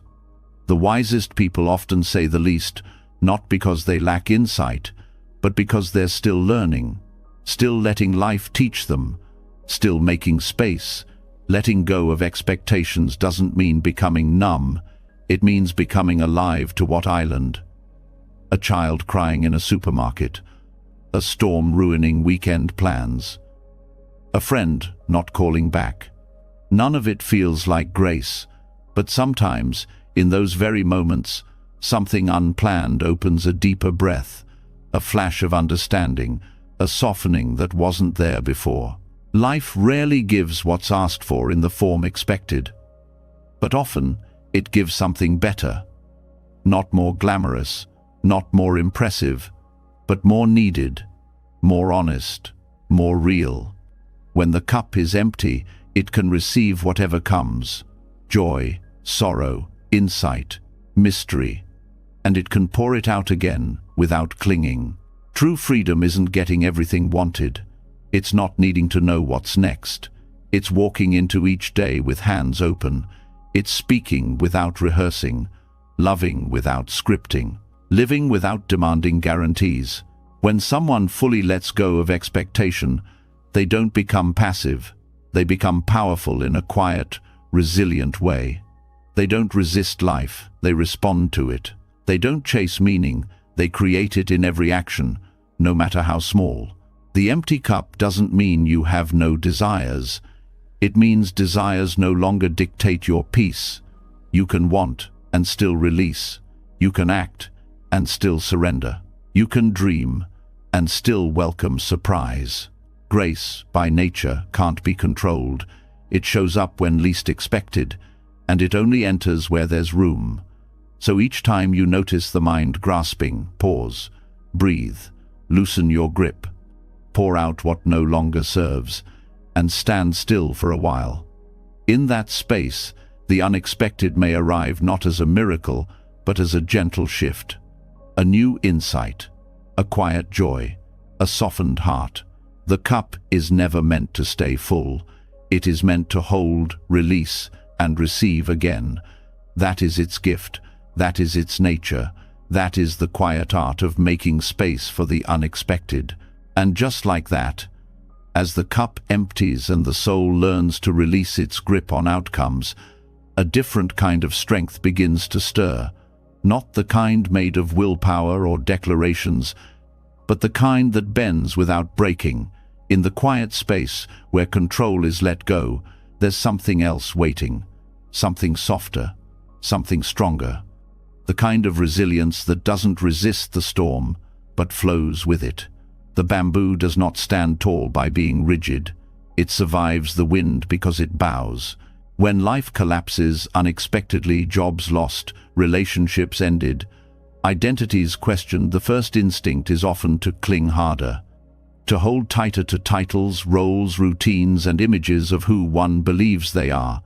But this rigidity is often what causes the deepest suffering. The tree that refuses to bend in the wind is the one most likely to snap. And so, the wisdom of the bamboo offers a different kind of lesson, one not grounded in force, but in flexibility. In many cultures, bamboo represents strength, but not because it's the hardest plant, because it's the most adaptable. It sways, it yields, it stretches far before ever reaching a breaking point. And in that bending, there's a quiet power, a trust in motion, a wisdom in release. This kind of strength is not celebrated enough. Society praises those who stand firm, who never change their minds, who cling to identity as if it's sacred. But what if the greatest freedom lies not in holding tight, but in letting go? Think of how much suffering is caused by trying to maintain a fixed identity, the need to be seen as successful, even when crumbling inside, the need to play the role of the strong one, even when exhausted, the need to always be right, even when growth means being wrong. Identity becomes a prison, not because it's false, but because it's frozen. And life, by its very nature, is not still. To bend is to recognize that who you are is not a fixed object. It's a process. It's a series of unfoldings. One day the role is teacher, the next it's learner. One season it's caretaker, another it's seeker. When identity is held too tightly, change becomes terrifying. But when flexibility is embraced, change becomes an ally. Flexibility does not mean weakness, it means wisdom. A river carves through mountains not because it is strong, but because it yields, it adapts. It flows around the unmovable, and over time it changes the very landscape. This is the power of softness. This is the resilience of bending. When pride takes hold, bending feels like defeat. To say, "I was wrong," feels like failure. To say, "I need help," feels like weakness. But pride is brittle. It cannot bend. It cannot evolve. And so it breaks under pressure. True resilience comes from humility, the kind that allows space for mistakes, for shifts, for growth. Think of a moment in life when everything felt like it was falling apart. The loss of a dream, the betrayal of a friend, the collapse of plans. In those moments, what kept you going wasn't your control. It was your capacity to adapt, to soften where you wanted to harden, to keep moving when standing still felt safer. Flexibility doesn't erase the pain, it simply means the pain doesn't define what comes next. Letting go of rigidity also means letting go of the illusion that everything must make sense right away. The need to find meaning immediately can create more suffering. Sometimes, the lesson isn't visible until much later. And until then, the most resilient thing to do is keep bending, keep listening, keep allowing. In the natural world, flexibility is survival. Animals migrate, trees shed leaves, cells in the body constantly regenerate. Nothing stays fixed. And yet, humans often believe their value lies in consistency, in always being the same. But what if the soul is meant to evolve? What if your very purpose is to be shaped by experience, not defined by it? Letting go of rigidity in roles also frees others. When someone is always expected to be the strong one, they can't breathe. When someone is always expected to be the cheerful one, they can't grieve. When someone is only loved for being useful, they can't rest. Flexibility in identity allows space for the full spectrum of being. Flexibility is also an act of deep listening to yourself, to the moment, to what is actually needed now, not what was needed yesterday. This moment might require stillness. The next might call for boldness. One day, silence heals. Another day, speaking truth does.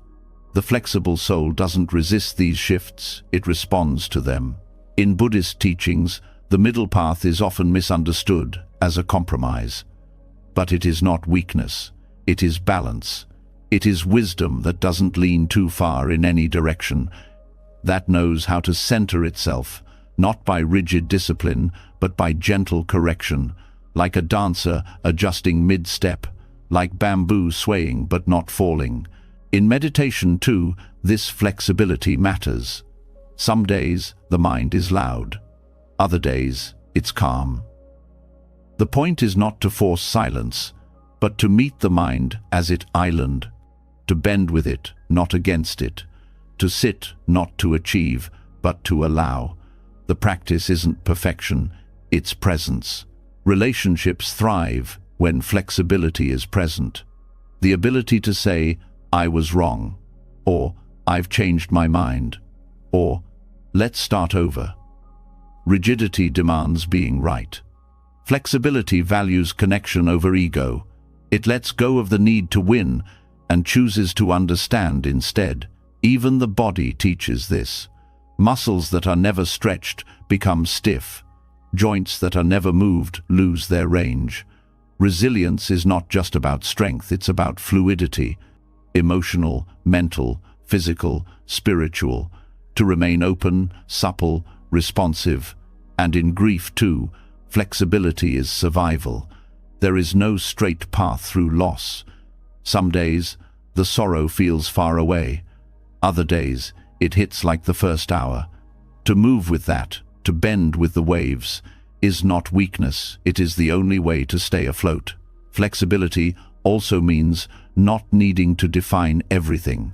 Not every feeling needs a label. Not every moment needs a conclusion. Sometimes the most profound thing one can do is let things be. Let them unfold.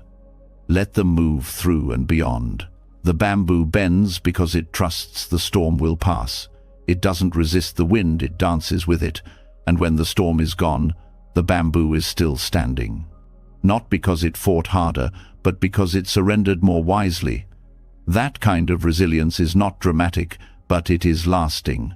There is something beautiful in not always having to be right, in not always knowing the answer, in allowing mystery. The flexible mind makes space for wonder, for surprise, for transformation. The rigid mind, by contrast, only makes room for what already fits. Letting go of pride is perhaps the hardest part. The part that says, I should be beyond this, or this shouldn't affect me anymore. But healing is not linear, and growth is not a checklist. Pride often delays peace. Flexibility invites it back in. To bend is also to forgive, not just others, but oneself. To say, I didn't handle that well, and I can try again. Rigidity punishes, flexibility repairs. It weaves broken threads into new patterns. It finds strength not in being untouched, but in being softened. And at the heart of all this bending is love. A love that doesn't demand perfection, a love that doesn't panic at change, a love that trusts you can be many things over time and still be true, still be worthy, still be whole. The bamboo bends not to hide, but to survive, not to escape, but to endure, not to please, but to protect. And when the storm ends, it rises again, tall, quiet, rooted. That is the quiet strength of flexibility, not louder than pain, but deeper. Not faster than time, but wiser. Let that be enough.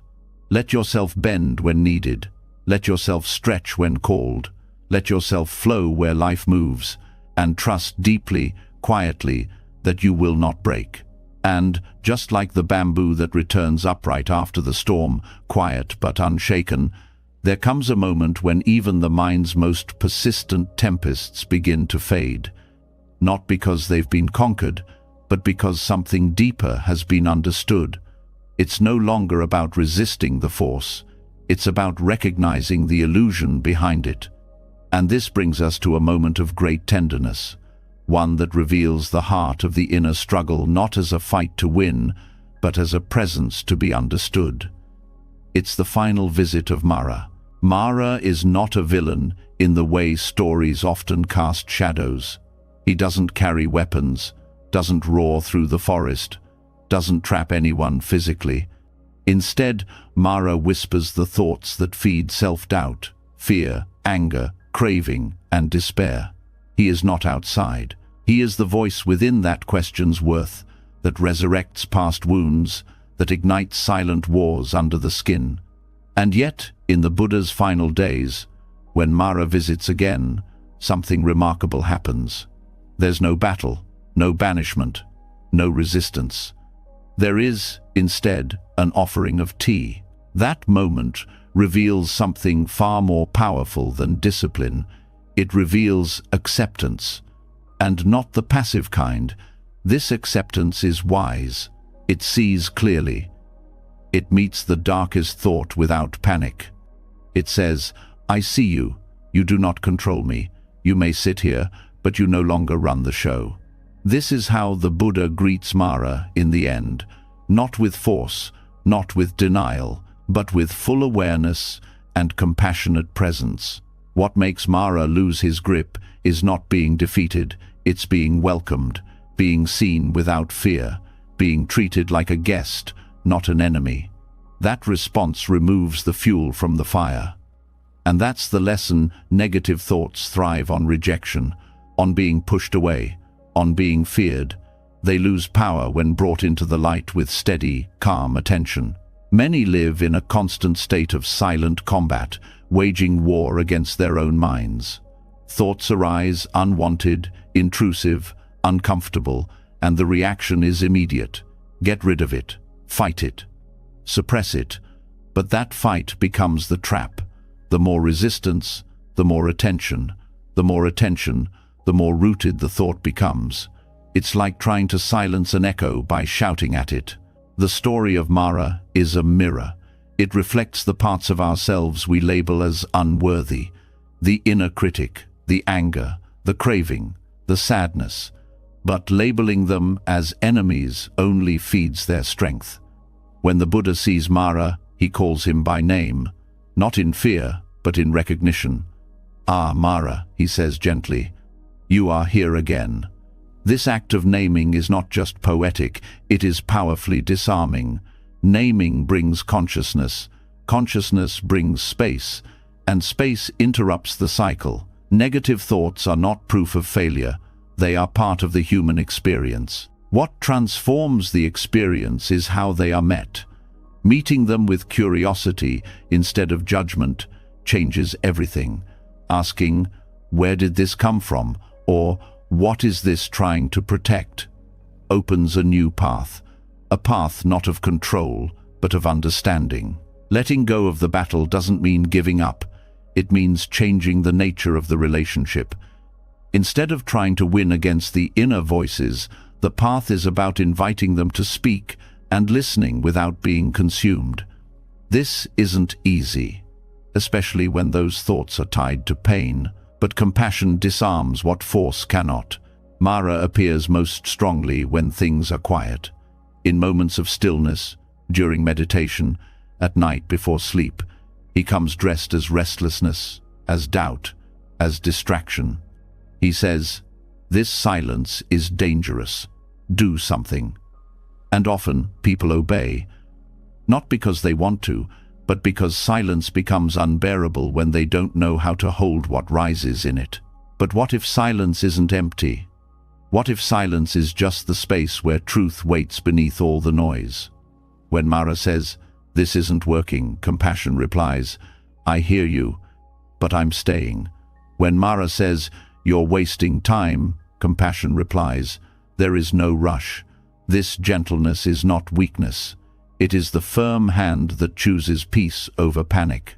Even when Mara arrives with old memories, with guilt, with fear of the future, the approach remains the same. "Ah, you again. Sit with me." This invitation rewires the nervous system. It tells the body, "You are not under attack. You are not being chased. You are home."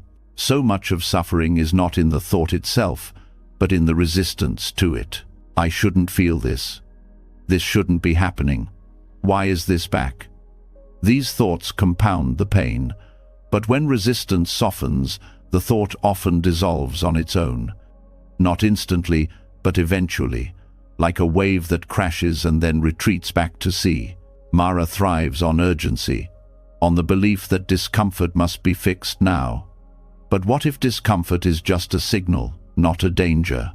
What if the anxious thought is not a command, but a flare saying, "Look here, there is something unresolved." Ignoring it or fighting it will only delay healing. Sitting with it, gently, begins to unwind the knot. Letting go of the battle also means letting go of the idea that one must be constantly positive to be spiritual or enlightened or worthy. The Buddha did not reach peace by avoiding Mara. He reached peace by no longer needing to exile him. Peace does not mean the absence of inner struggle. It means the ability to be still within it. Thoughts lose power when they are not personalized. "I'm having a thought that I'm not good enough" is very different from "I'm not good enough." The first creates space. The second creates identity. That space, even if only a breath wide, is the key. In that space, there is choice. Choice not to believe, choice not to react, choice to stay seated in one's center. Over time, the visitations become less threatening, not because the thoughts disappear forever, but because the relationship to them is no longer hostile. They become like familiar clouds passing through the sky. Not welcome, but not alarming either. Just passing. Even when Mara visits in more disguised forms, comparison, perfectionism, envy, the same invitation applies. Ah, this again. Sit with me. This allows for inquiry. What is this emotion protecting? What fear lives underneath? What unmet need is speaking here? This approach transforms what once felt unbearable into something that can be held, not controlled, not erased, but held, and that holding becomes healing. The mind learns that it is safe to feel, that no thought is too dark to be seen, that no feeling is too heavy to be carried with grace. And this does not mean indulging every thought. It means not fearing them. It means not giving them the steering wheel. It means learning to respond, not react, to pause before assuming, to breathe before believing. Even in daily life, Mara shows up, in a look that feels like judgment, in a silence that feels like rejection, in the flash of jealousy that arrives uninvited. But when recognized with compassion, these moments become openings. They teach, they reveal the hidden stories running beneath the surface. And when those stories are seen, they can be rewritten. The path of the Buddha is not about perfection, it is about liberation. Liberation from the cycle of self-inflicted harm, liberation from the compulsive need to control the mind. Liberation from the belief that peace comes from defeating something. True peace comes from no longer needing to fight. The last visit of Mara is a moment that echoes across centuries, not because it was dramatic, but because it was honest. The enlightened one still faced his shadow, but he no longer needed it to disappear. That is the deepest letting go, to let go of needing anything to be different before peace is possible. And so when negative thoughts arise, the question becomes, can this be met with kindness? Not agreement, not rejection, just presence. Because in that presence, Mara loses his edge. The thought loses its urgency. The storm loses its grip. This kind of living aware, compassionate, spacious, does not make life easy, but it makes life clear. And clarity is what dissolves illusion. The illusion that one must be fixed to be free. The illusion that only light is welcome. The illusion that shadows mean failure. In the end, Mara still visits, but he no longer stays. And that is enough. Not because he has been conquered, but because he has been understood, and what is understood cannot control. What is met with love cannot harm. The invitation, then, is not to wait for the storm to end, but to become the one who sits calmly as it passes. To welcome the final visit not as a threat, but as proof that nothing has been left unexamined, that no part of the self is unworthy of awareness. And in that final gesture of pouring tea, for the one who once terrified, a new possibility is born, not of victory, but of wholeness. A wholeness that does not deny the shadow, but gently includes it in the light. That is the true end of the battle, not silence, but peace. The final notes of Mara's quiet departure still echo across the heart, like a bell that doesn't stop ringing. That silence, the one that follows when no more internal enemies are being fought, is not just peace, it is power. But what happens after one stops battling with what's inside? Where does all that energy go when it's no longer tangled in struggle? It turns outward. And one of the most radical directions it flows toward is generosity. Not generosity as it's usually framed, the kind that expects applause, acknowledgement, or at least a smile. This is the generosity that gives without leaving a hook behind. No waiting for thanks, no subtle control over how it's received, just the act of giving itself. Free from conditions, free from identity, free from expectation. Most people give to feel good, which is not wrong, but it's still centered on the self. I feel generous. I like helping others. I want to make a difference. All beautiful intentions, but if peeled open deeply, they often reveal a desire to influence the world in a way that makes the giver feel secure, liked, or needed. That's not freedom. That's transaction dressed in virtue's clothing. Real generosity, the kind the Buddha spoke of, is not a performance or a bid for approval. It's a release, a letting go, a surrender of the urge to track, tally, or be remembered for kindness.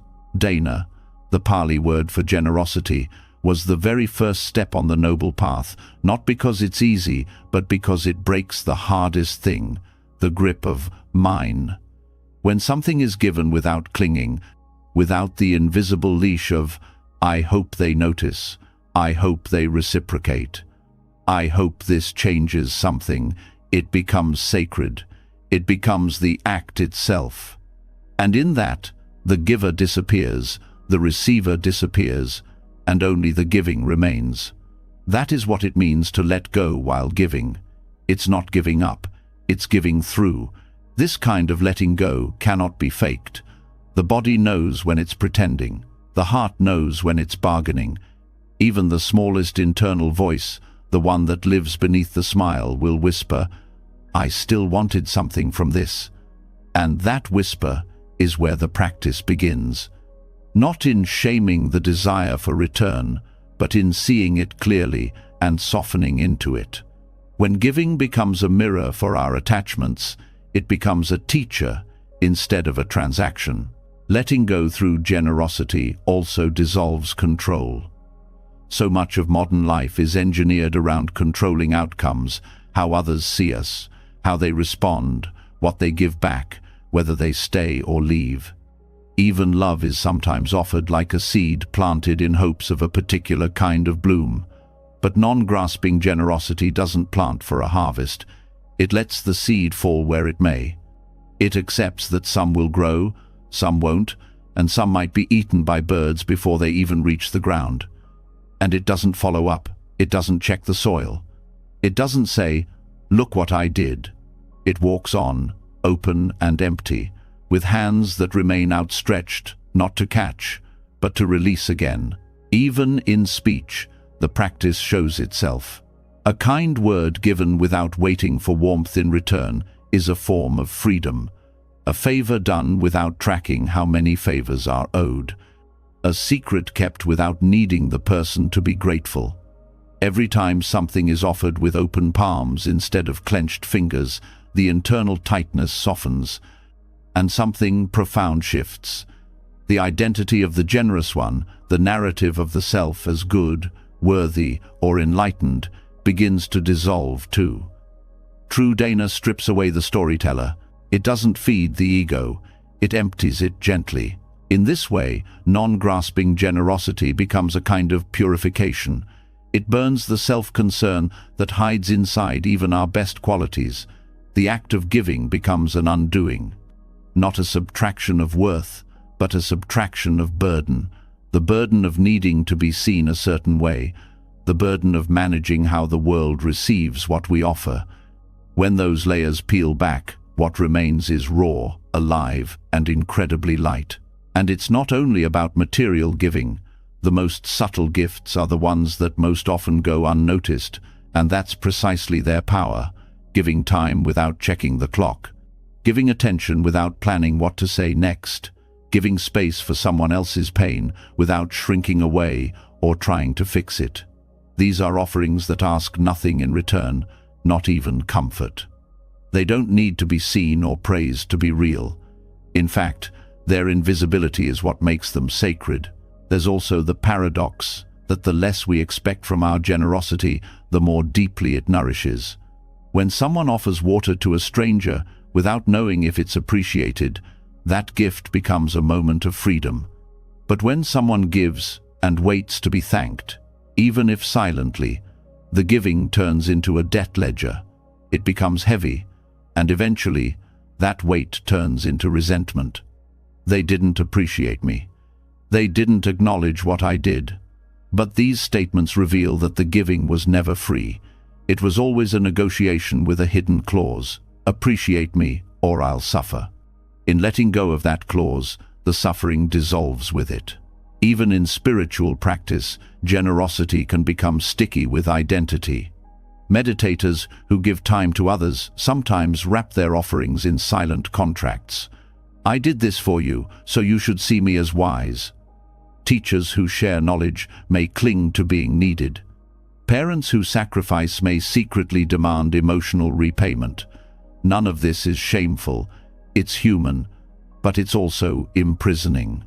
Because as long as generosity is tied to self-image, it can never fully be a path to liberation. It only builds a more virtuous cage. So what does real letting go through generosity feel like? It feels like the moment after an exhale, that pause where nothing is clung to, nothing is expected, and nothing is owed. Just the clean release of something no longer needed, a kind of relief without conditions, a smile that lingers even when unnoticed, an offering that vanishes without a trace and leaves the soul lighter than before.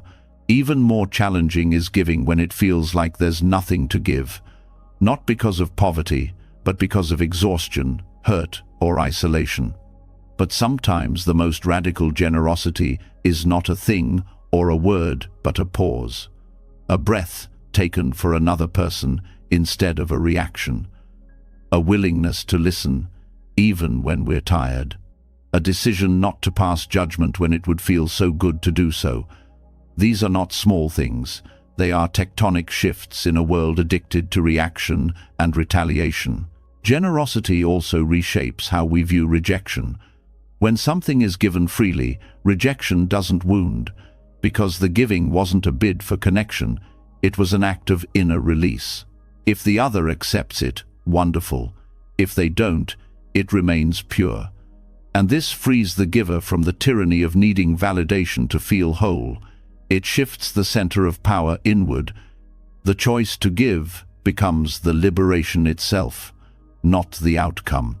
There's even something profound in giving to those who may never know our name. The anonymous donation, the quiet kindness, the act no one sees. These expressions carry a kind of invisible nobility. They work on the soul like a gentle sanding down of the edges. They teach the giver more than the receiver. Because to be generous without being noticed is to finally step out of the spotlight and into stillness. Some might wonder if this form of giving is too passive, too empty, too detached. But that's the illusion of control speaking again. Non-grasping generosity is not indifference, it's intimacy without ownership. It's not less engaged, it's more surrendered. The world doesn't need more performative kindness. It needs hearts willing to give without claiming territory. People who plant trees under whose shade they will never sit. That's the kind of generosity that transforms both giver and world. At its deepest level, this kind of giving becomes an act of devotion, not to a god or a person, but to life itself. A bow to impermanence, a nod to the mystery, an offering made not to gain, but to participate, not to impress, but to dissolve. And in this dissolving, the lines blur between giver and gift, between one moment and the next, between self and other. What's left is silence, spacious, alive, and utterly free. Letting go of the need to be acknowledged for generosity is not weakness. It's the strength to love without asking the world to echo it back. It's the courage to disappear into the gesture. And in that disappearing, something astonishing happens. The more we let go, the more deeply we connect, not to a story about who we are, but to the boundless flow that never asks who we are in the first place. And that flow is where the next lesson quietly waits. Because if giving without needing is freedom, then what about receiving without fear? What happens when the ego steps aside not only in offering, but also in surrendering to care? The path does not end at the open palm, it continues into the open heart, and that is where we now go.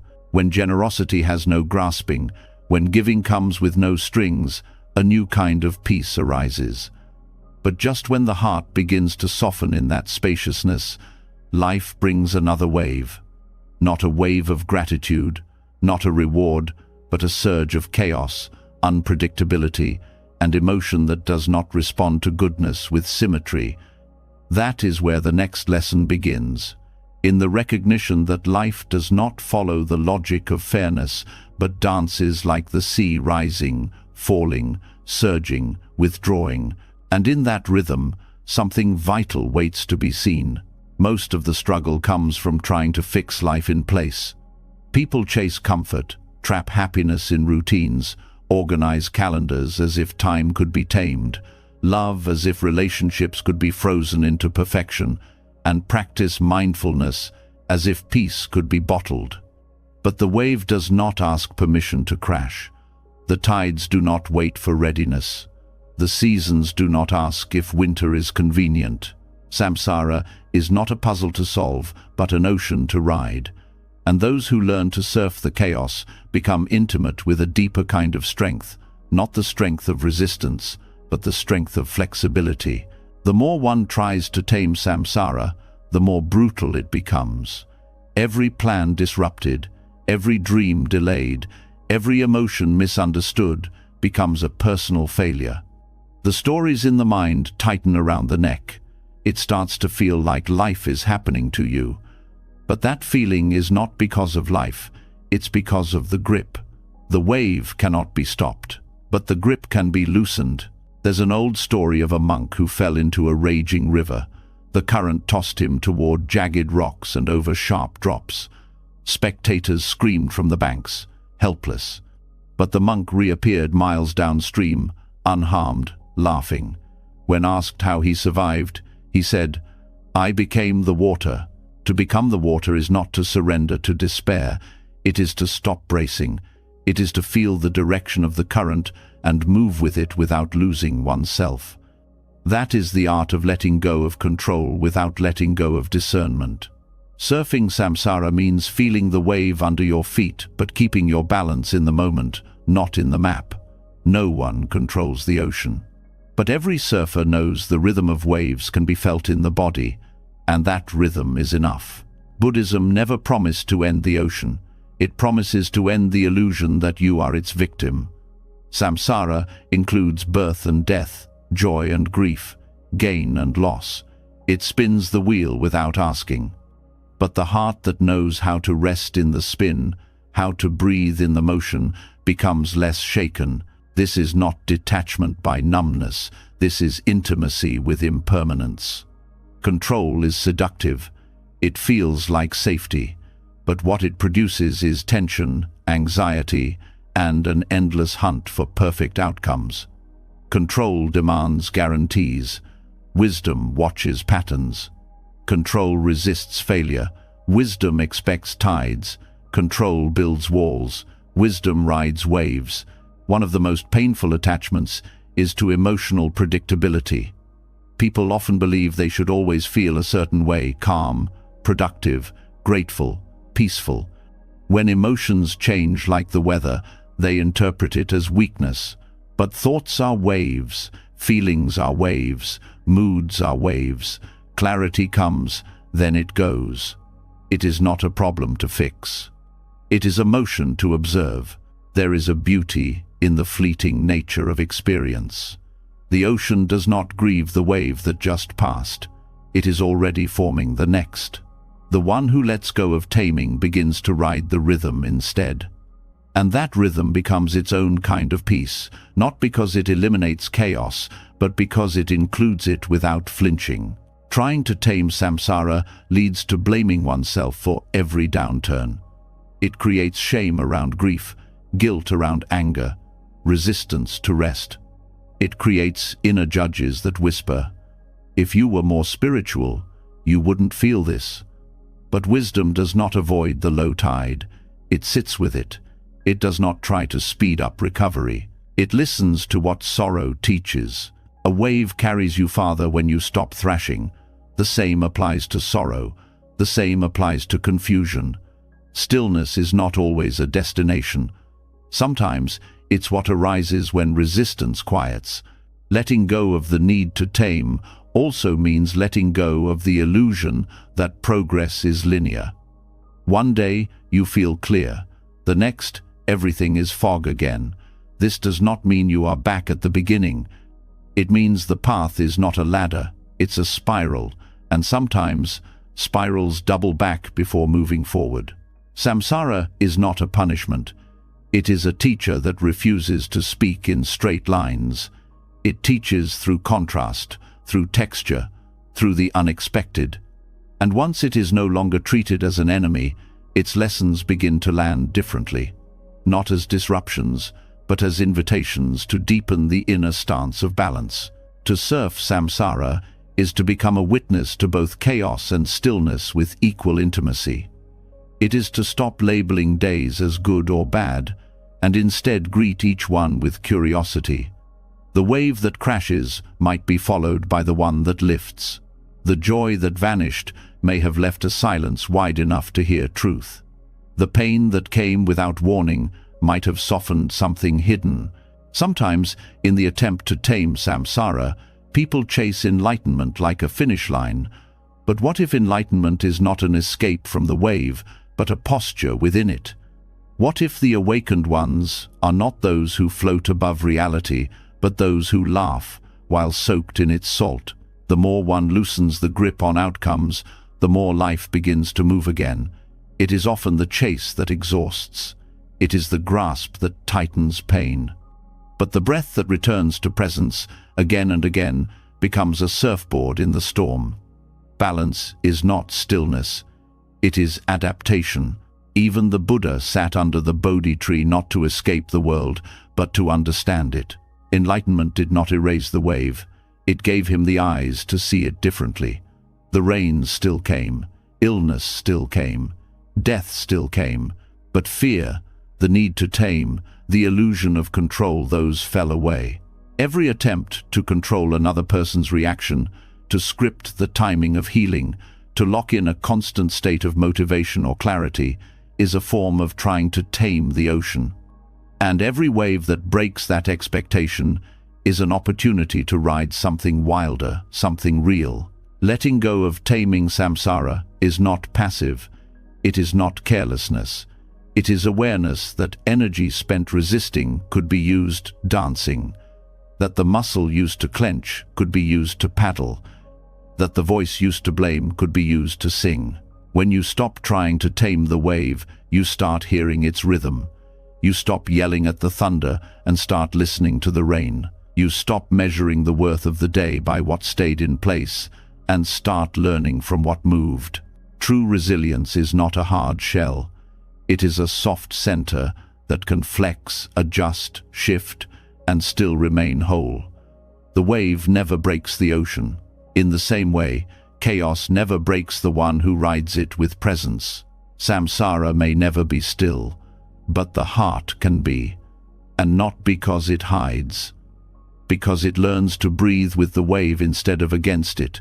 That is freedom, not from life, but with it.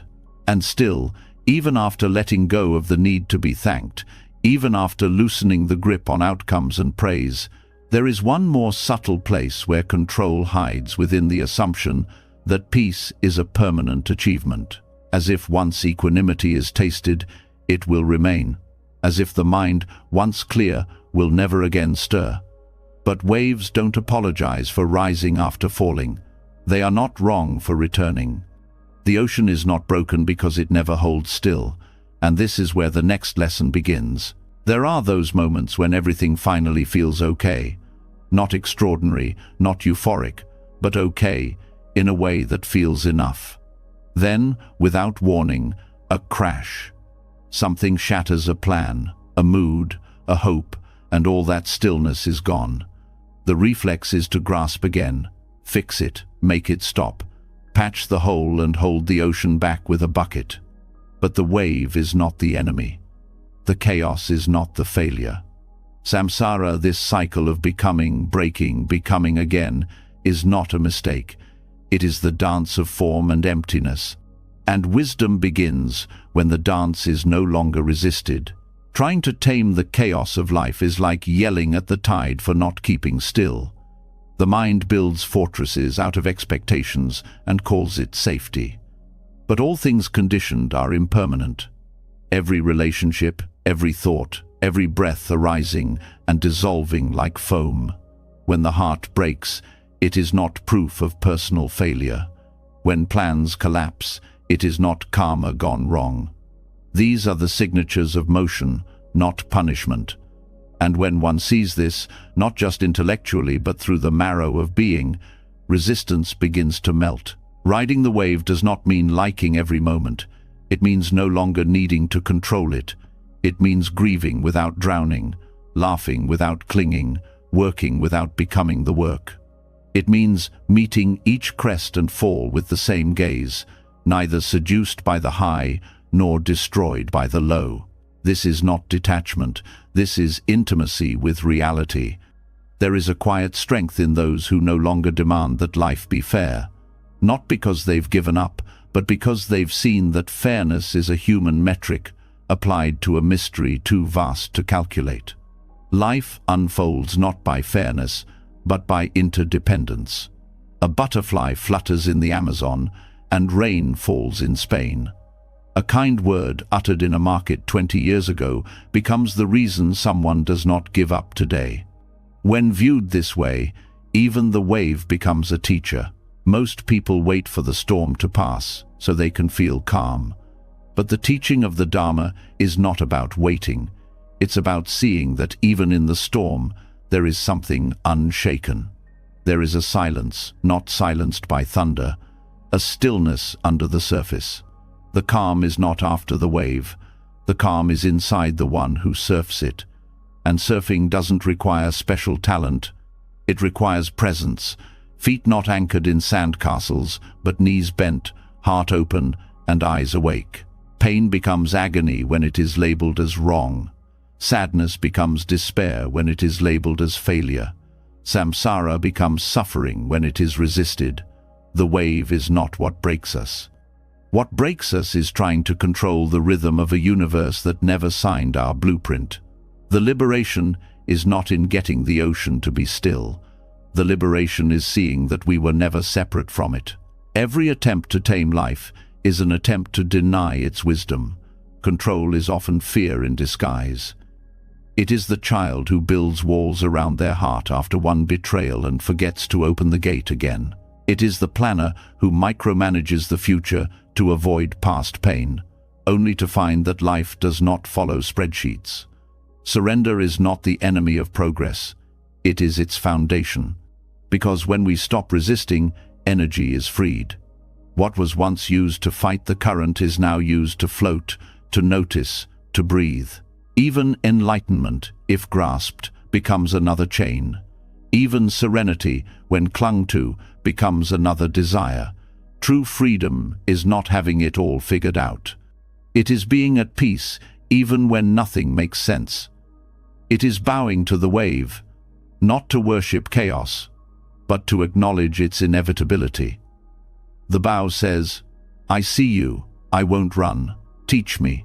There is a Zen story of a monk who asked his master, "How do I enter the way?" The master replied, "Do you hear the sound of the stream?" The monk nodded. "Enter there," said the master. The sound of the stream, the crash of the wave, the messiness of a breakup, the sting of rejection, the joy of birth, the grief of death, all of it. That is the way, not separate, not obstacles, but doorways. When we insist on taming every wave, we lose our curiosity. We become so busy trying to control the script that we forget to watch the play unfold. And sometimes, the plot twist is the exact medicine the soul needed. The lost job that made room for the calling, the breakup that broke the ego, the illness that returned one to what matters. Life is not a straight path to clarity. It is a spiral staircase where each step down is also a step up. Samsara is not just suffering. It is the teacher dressed in impermanence. It is the reminder that joy and sorrow wear the same face, just lit by different moons. And riding the wave does not mean bypassing pain. It means feeling it fully without building a dam. It means allowing tears to fall without turning them into a story of inadequacy. It means trusting that the wave has rhythm, even if it doesn't follow yours. The ego wants the wave to make sense. The heart just wants to feel it. And when one finally allows the heart to feel raw, tender, open, something shifts. Control begins to fade, not in defeat, but in trust. Trust that the wave will not carry you away. Trust that groundlessness is not the same as danger. Trust that surrender is not giving up, it is coming home. In surfing, one learns quickly that stiffness leads to falls. Rigidity is the opposite of balance. The body must sway, adjust, respond. So must the mind. The thoughts that say, "This shouldn't be happening," are like locked knees on a moving board. They cause collapse. But when the mind says, "This is what is," the muscles of resistance loosen, and with looseness comes grace. We do not become free by changing the waves. We become free by changing our relationship to them, by no longer believing that calm means control, by no longer seeking a life without motion, but a mind that can move with life, by realizing that wisdom is not the absence of difficulty, but the intimacy with it. To ride samsara's wave is to accept that life includes loss, unpredictability, death, and rebirth. It is to know that the self who clings cannot survive the ocean, but the self who bows becomes the ocean. No longer separate, no longer threatened, just a movement of water, aware of itself. And this awareness, gentle and wide, holds everything. The storm, the stillness, the desire to fix, the ache of not knowing, all of it is seen. And in this seeing, there is space. And in space, there is freedom. Not the freedom of control, but the freedom from needing it. The wave never promised to behave. It only promised to be real, and that's enough. The teaching is simple, but not easy. Stop trying to tame the wave. Learn to ride it. Let it carry you, crash you, teach you. And when you rise again, salt on your skin, hair in your eyes, heart open, you'll realize the wave was never the enemy. It was the path. Underneath the shimmering surface of every wave lies the ocean's depth, untouched, unmoved. And so the dance of chaos and surrender from before now leads into an even subtler unraveling, where the question is no longer about riding life's turmoil, but about realizing who or what is riding at all. If the wave is never permanent, neither is the surfer. And if identity keeps shifting like foam, maybe what we think we are was never truly the rider to begin with. There's a soft disorientation in realizing that the person who felt joy yesterday may not be the same one who feels sorrow today. Thoughts come and go, emotions rise and dissolve, bodies age, desires evolve. And yet, something clings. It insists on saying, I am my body. I am my sadness. I am this memory. I am these thoughts. But what if none of it is truly I? What if the very building blocks we assemble into a self-form, feeling, perception, mental formations, and consciousness are just like sandcastles in the tide? The Buddha didn't offer metaphysical puzzles to confuse people, he offered tools to see clearly. One of his most radical insights is the concept of the 5 aggregates, or skandhas. These are the components that make up what is commonly experienced as a person, not a soul, not an essence. Just a collection of processes, and each one is empty of a stable identity. They don't belong to anyone. They aren't fixed. They don't last. And yet they form the illusion of me. To begin loosening suffering, one must start here not by trying to destroy the aggregates, but by understanding them deeply enough to stop mistaking them for something they are not. Form is the physical body, the flesh, bones, skin, and sensory organs. It's the most obvious part of identity, yet also the most deceptive. The body constantly changes, skin renews. Muscles fatigue, hair falls.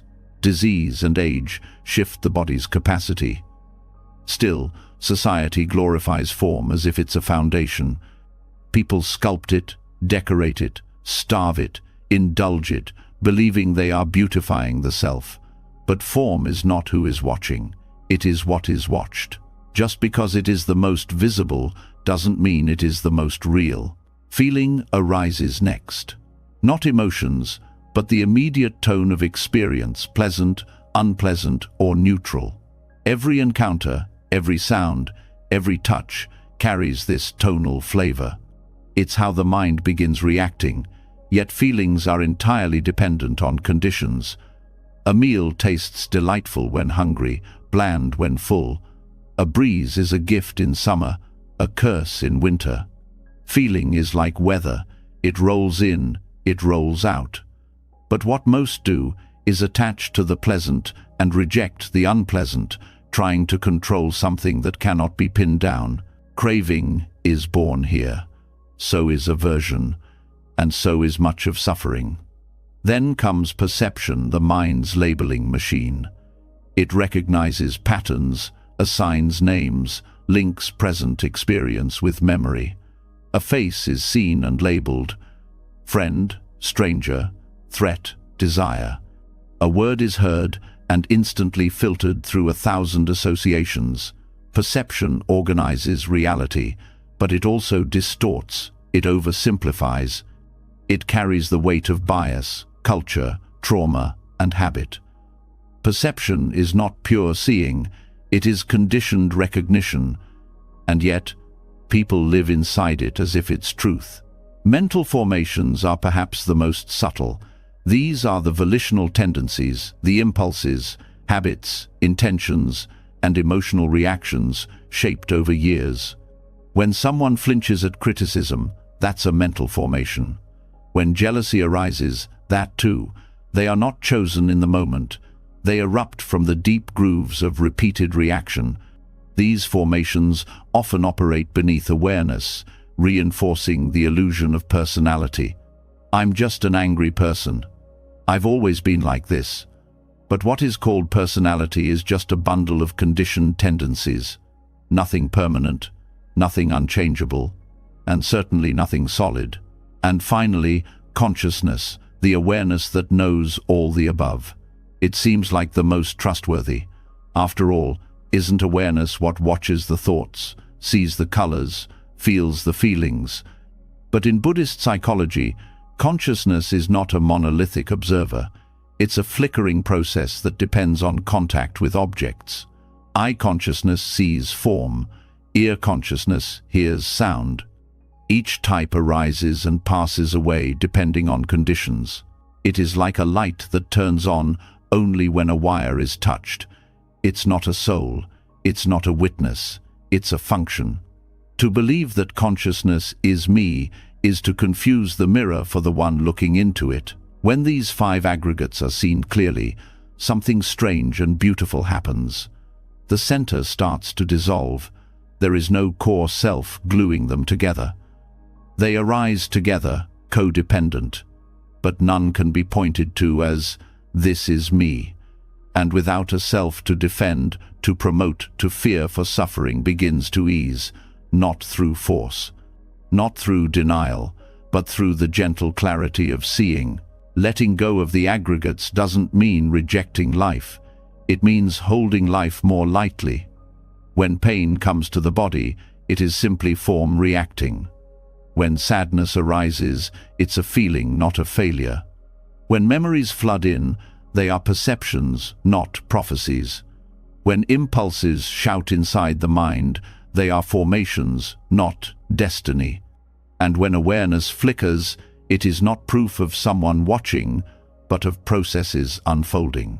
To live with this insight is to begin walking with a new kind of freedom, no longer needing to control every emotion, no longer needing to be right all the time, no longer needing to win the endless game of self-definition, because there is nothing to defend. There is just unfolding, and that unfolding doesn't belong to anyone. This isn't a cold detachment, it's the warmest embrace of reality. It's what allows compassion to rise. If the one who is angry is not really a fixed person, then maybe their anger is just a passing storm in their own skandhas. If the one who wronged is just a bundle of conditions, then perhaps forgiveness is no longer tied to ego. And if the one who suffers is not a solid me, then perhaps suffering can also shift, loosen, fade. In daily life, this shows up in the small moments. When a thought says, "I can't believe I did that," pause and notice the I. Is it a memory of form, a feeling of regret, A mental formation replaying shame. When frustration hits in traffic, can it be traced? Is it a perception of time wasted? A feeling of restlessness? A formation born of habit? When joy surprises you in a quiet moment, can you notice it arise not as something owned, but as something happening? Freedom doesn't come from transcending the world. It comes from seeing through the illusions that tighten it. The illusion of ownership, the illusion of permanence, the illusion of self. When the aggregates are met with curiosity instead of grasping, the whole world becomes less personal, less heavy, less threatening. This doesn't mean becoming passive. The aggregates still move, the body still eats, feelings still fluctuate, plans still form. But now, there's space, room to breathe between reaction and response. A loosening of identity, a softening of judgment, a release of the need to always be someone. And in that space, life still happens, but not as a performance. It unfolds like music played by an orchestra without a conductor. Each part doing its piece, each note rising and falling, no need for applause or perfection. Just sound, form, motion, awareness, all arising and passing, no one playing, nothing to possess. Just the song of existence, echoing softly through an empty stage. Just as clarity begins to settle like calm water over stirred mud, a new disturbance enters not from the world, but from within the pursuit itself. The insight into the five aggregates may have started to loosen identity and dissolve attachments, yet even in that loosening, a subtle desire remains, a craving to finally do it right, to be the most detached, the most awakened, the one who has let go completely. And that craving wears the disguise of virtue. It pretends to be surrender while secretly tightening control. When even the path to freedom becomes something to cling to, suffering takes on the robes of spirituality. There's a kind of quiet exhaustion that builds in those who strive too hard to be free, a feeling that no matter how much they meditate, reflect, or release, they're still not quite there, not calm enough, not wise enough, not detached enough. The spiritual ego whispers, "You should be beyond this by now." A true practitioner wouldn't feel this way. Let go harder. But in the very act of trying to perfect detachment, something precious is lost: the softness of being, the honesty of imperfection, the simple presence that needs no embellishment. Letting go is not an achievement. It's not a badge to earn or a mountain to climb. It's a moment-to-moment openness, a willingness to meet experience as it is, without needing to sculpt it into a spiritual ideal. But when the mind turns letting go into a goal, it begins chasing it like any other worldly prize. The language may change: liberation instead of success, non-attachment instead of control, but the inner grip tightens just the same. This trap of spiritual perfectionism is especially tricky because it masquerades as wisdom. It quotes sutras, it wears mala beads, it uses silence as a weapon and smiles through suppressed emotions. But its essence is the same as any egoic performance: the need to be someone special, someone awakened, someone above it all. And in that performance, the rawness of being human gets pushed aside.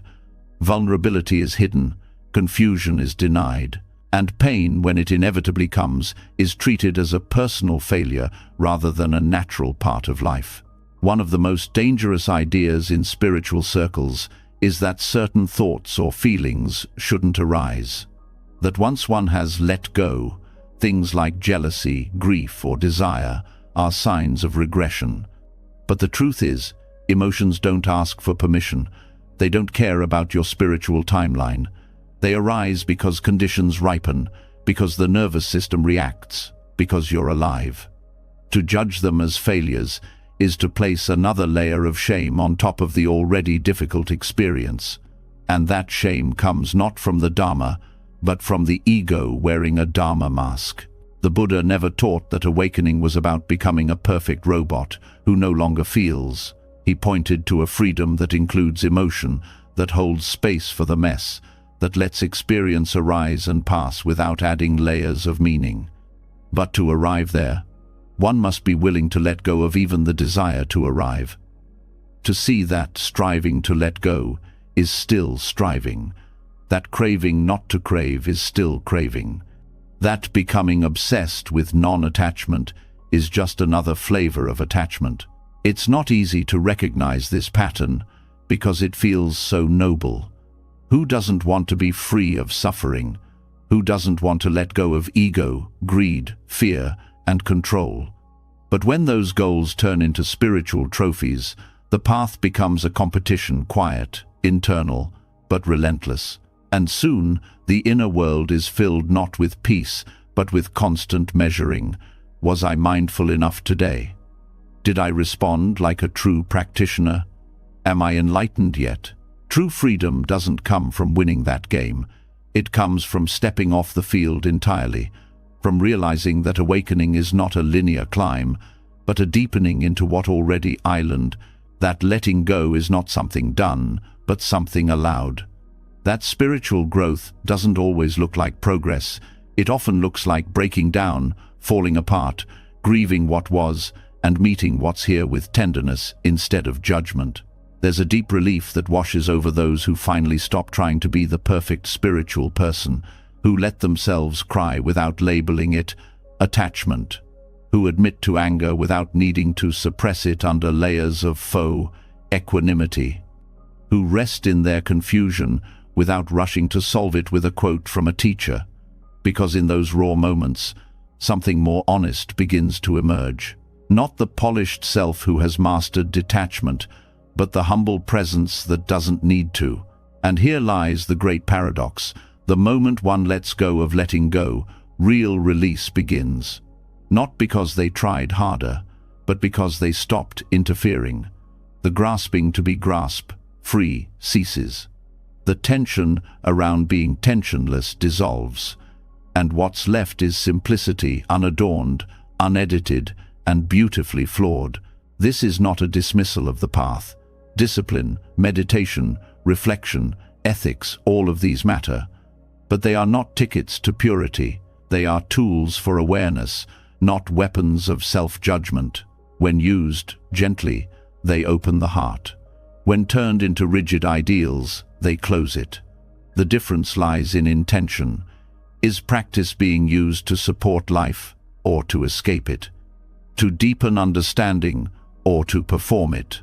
Sometimes the greatest act of letting go is to admit you haven't, to stop pretending, to drop the act, to let yourself be messy, real, unfinished, to trust that awakening doesn't require your performance, it requires your presence. And presence is never perfect. It is enough as it island. Even in meditation, this trap shows up. The mind says, let thoughts go, and then begins scolding itself for having them. It says, return to the breath, then punishes itself for wandering. But what if the wandering isn't the problem? What if the judgment is? What if the real letting go is not forcing the mind into silence, but noticing the noise without getting tangled in it? That's where peace begins, not in controlling the mind, but in befriending it. Spiritual perfectionism also loves to compare. That teacher seems so serene. That friend seems so unattached. And soon, practice becomes a race against other people's masks. But what's shown on the outside is never the full truth. Everyone has their edge. Everyone wrestles with some shadow. And the most awakened ones are usually those who no longer need to prove it. The path to peace isn't paved with polished moments. It's made of missteps, stumbles, returns. It's not linear. It spirals, loops, circles back. It confuses. It clarifies. Then it confuses again. But underneath it all, there's a current of something steady, an awareness that doesn't need fixing. And that awareness doesn't demand that you let go perfectly. It meets whatever's here with a quiet yes. To let go of the letting go is not to become passive. It's to become real, to show up fully, to meet the moment without the added burden of needing it to be anything else. That kind of presence is powerful. not because it controls experience, but because it stops pretending it can. When you drop the pressure to be awakened, something shifts. The shoulders lower, the breath deepens, the eyes soften, and the heart, no longer needing to perform detachment, begins to open. Not just to joy, but to sorrow, not just to clarity, but to confusion. And in that openness, a different kind of freedom arises, the kind that isn't fragile, because it doesn't depend on getting everything right. The teachings were never meant to become another cage. They were keys. But even keys can be clung to. Even maps can be mistaken for the journey. And even the idea of awakening can become an obstacle if held too tightly. So breathe. Return to the messy now. Drop the need to be the most detached person in the room. Drop the shame of not having let go perfectly. Drop the story that you're behind on some invisible path. There's nothing to catch up to. There's only this moment, waiting to be met with tenderness. And maybe that's the real awakening, not an escape from being human, but a return to it, fully, authentically, without needing to achieve the perfect version of anything. Letting go is not a final destination. It's a rhythm, a movement, a dance. And the dance continues, not when you master the steps, but when you stop gripping the floor. Just as the illusion of perfect detachment quietly shattered under the weight of its own striving, another truth begins to surface, one that no one escapes. Even the compulsion to let go, even the ego dressed in robes of spirituality, fades when faced with the one teacher that doesn't bend to illusion, death. While the ego can disguise itself in spiritual masks, death strips away every mask. It does not wait for readiness. It doesn't ask if one has mastered the breath or memorized sutras. It doesn't care how enlightened a person believes they are. Death is not a punishment. It is not a failure. It is the most honest presence in all of life, and it teaches by taking away everything that cannot be held. This is not a reflection meant to inspire fear. Quite the opposite. Fear clings to the fantasy that things could last forever. Fear begs for more time, more control, more chances to arrange life just right. But the Buddhist view of death does not come from fear. It comes from clarity. Death is not the enemy of life. It is what makes life urgent, vivid, impossible to hoard. It invites a different relationship with time, one that isn't about squeezing the most in, but about letting go of what no longer matters. The awareness of death is not morbid. It is liberating because it exposes the great lie of permanence. And with that lie gone, there is nothing left to protect, nothing to arrange, nothing to postpone. Just presence. So much of control is rooted in the illusion that time is abundant, that the right moment will come later, that life can be planned like a spreadsheet. But death reveals how fragile those assumptions are. Plans get interrupted, people disappear, clocks run out, and in that sudden clarity, many realize they spent years clinging to trivial things, petty arguments, imagined futures, old grudges, unfulfilled expectations. Entire lives poured into trying to hold together a version of the world that was never going to stay still. In Buddhist teachings, death is not hidden or sugar-coated. Monks meditate in charnel grounds, surrounded by the decaying remains of bodies. They reflect on the stages of decomposition, not to traumatize themselves, but to see clearly that the body, too, is a changing thing, that no identity, no possession, no relationship is beyond the reach of impermanence. This kind of contemplation is not meant to make one numb or cynical. It is meant to make one awake, wide awake to what actually matters, to what is fleeting, to what is worth releasing. When the truth of death is faced directly, a strange tenderness often follows, not despair, but deep compassion. Because it becomes obvious how much everyone is trying to hold together lives they will eventually lose. Even those who seem confident, stable, In control, they, too, are moving toward the same destination. And when that is seen clearly, it softens judgment. It quiets the need to dominate. It whispers, "Let go. You don't have to carry all this." And in that moment, the weight of control begins to lift. What dies is not just the body.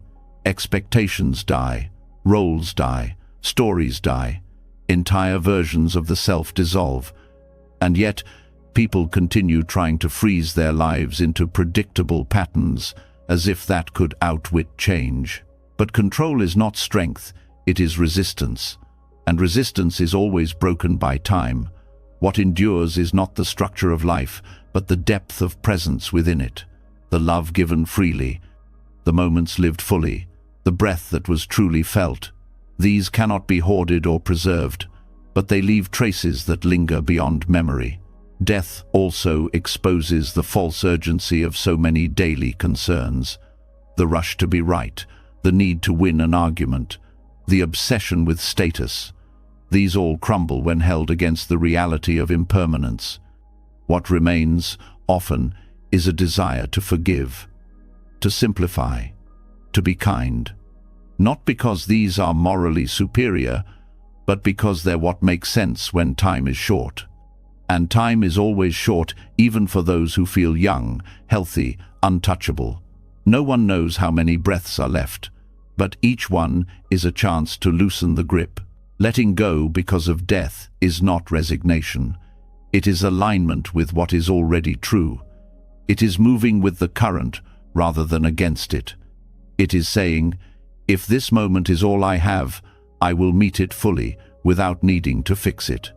And from that place, priorities begin to shift. Holding grudges seems foolish. Postponing love feels reckless. Clinging to appearances loses its charm. What remains is presence, not performative presence, but the kind that is quiet, attentive, open. Even fear of death changes in this light. The fear is often not of dying itself, but of not having truly lived, of realizing too late that the most important moments were missed in the name of control. Buddhist practice does not promise immortality. It offers clarity. It says, you are dying, but while you live, wake up. Let go of what cannot stay. Meet what's here. That kind of presence doesn't resist death, it bows to it, and in doing so, discovers a richer way of living. Some people wait for death to teach them this. A diagnosis, a close loss, a sudden accident. But the teachings invite us to learn without waiting, to reflect now, to sit with the truth that life is not guaranteed, that breath is not owed, that tomorrow is not promised. And in that reflection, something opens a freedom not based on escape, but on surrender. Not apathy, but clarity. Not giving up, but giving in to what's real. Control loses its grip in the face of death, because control is built on the illusion of permanence. But when one stops trying to protect a life that will change anyway, energy is freed. The hands unclench. The heart becomes more generous. There is less to prove, and that gentleness begins to spread into every interaction, not because one became wiser, but because death reminded them what matters. In relationships, the awareness of death brings urgency to forgiveness. It invites truth where silence once lived. It encourages the words, I'm sorry, I love you, thank you, not as rituals, but as real offerings, because at some point, they will no longer be possible. Every encounter becomes a goodbye in disguise, not to create sadness, but to inspire sincerity. In goals, the awareness of death brings simplicity.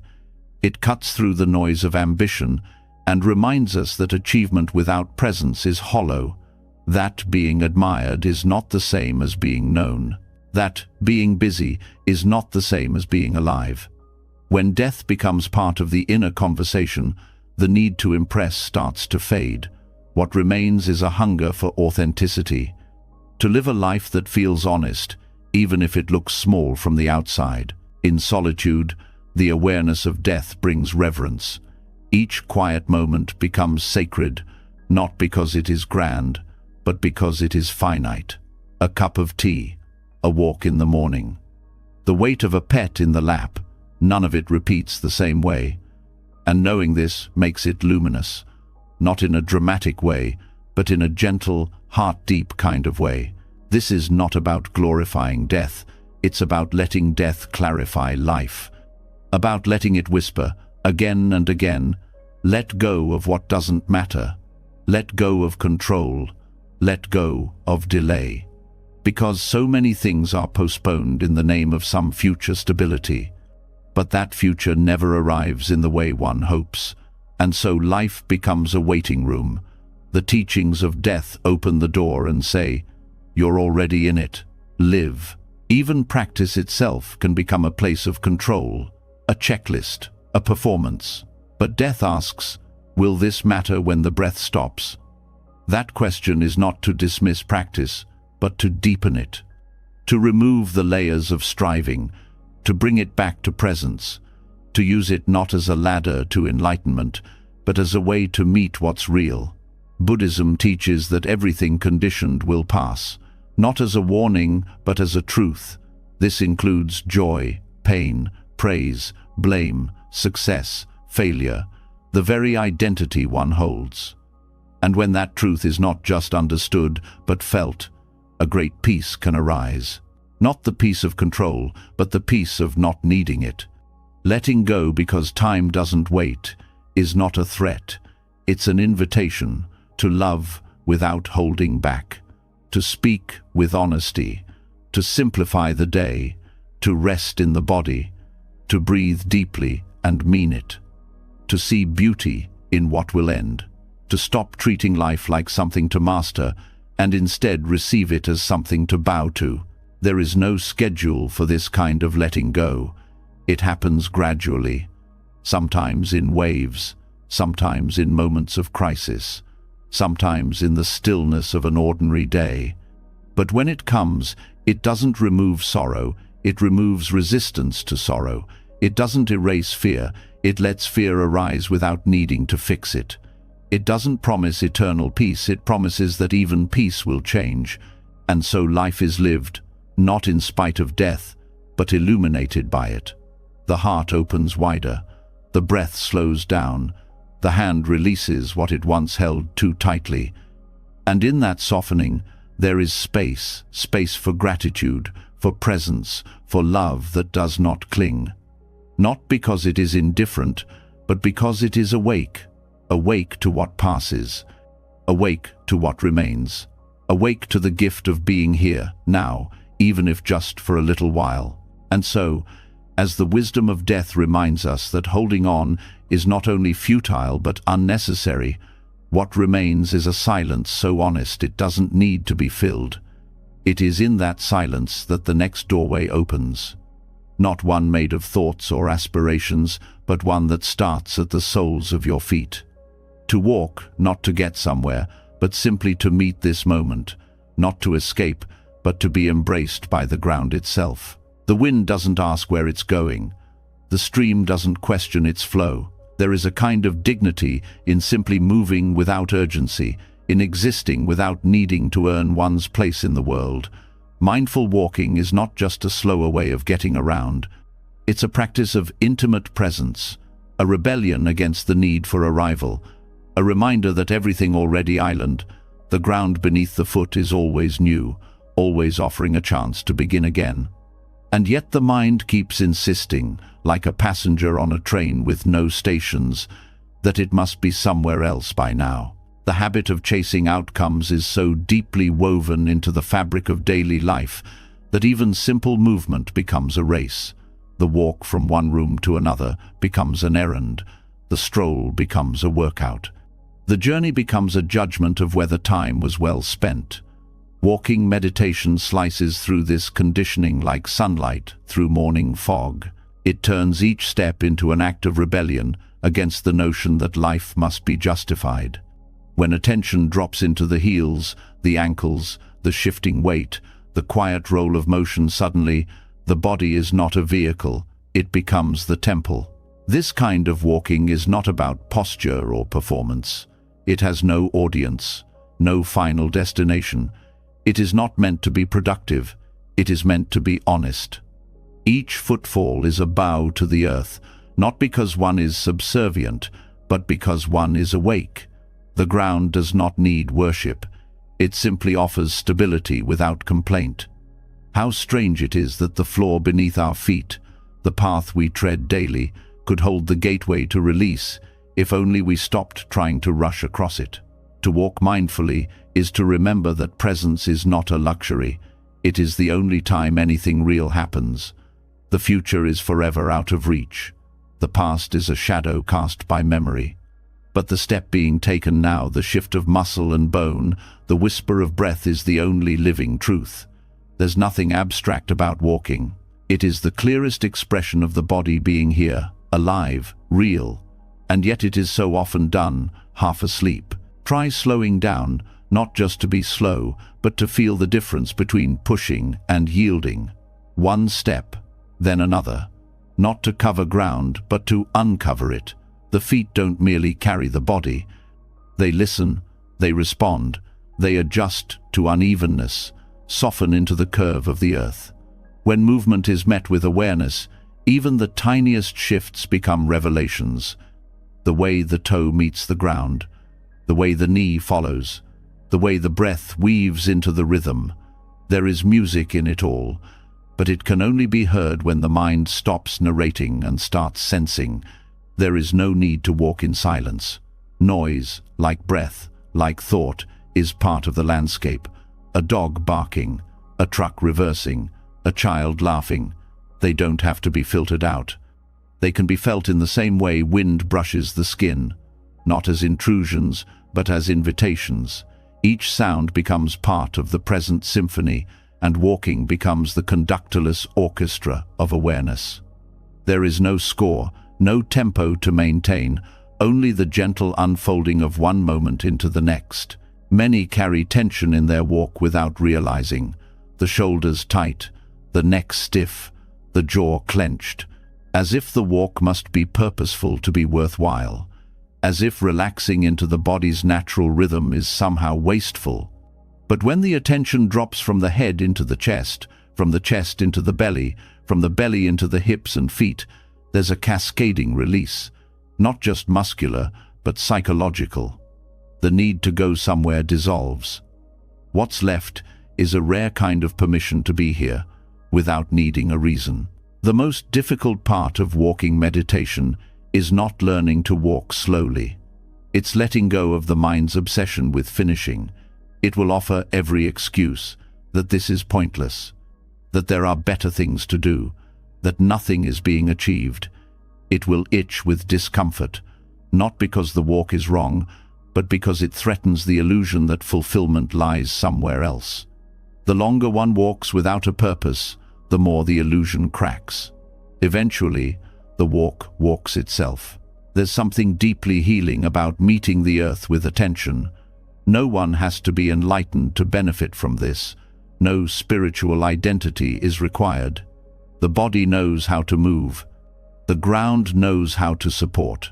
All that's needed is the willingness to let go of the idea that movement must always mean progress. Walking without arriving is not failure, it is freedom. In ancient Buddhist monasteries, monks have long practiced kinhin formal walking meditation as a counterpart to seated meditation. It was not an afterthought, it was the continuation of presence. Between sittings, the monks would walk slowly in circles, each step deliberately paced with the breath. Not because they were fragile, but because they were cultivating strength, not the kind that conquers, but the kind that endures. What they discovered is still true. The mind cannot sprint when the body refuses to. When the body leads, the mind follows, whether it likes it or not. And in that reversal of authority, something sacred emerges. Thought no longer commands. It listens. It harmonizes with the body's pace.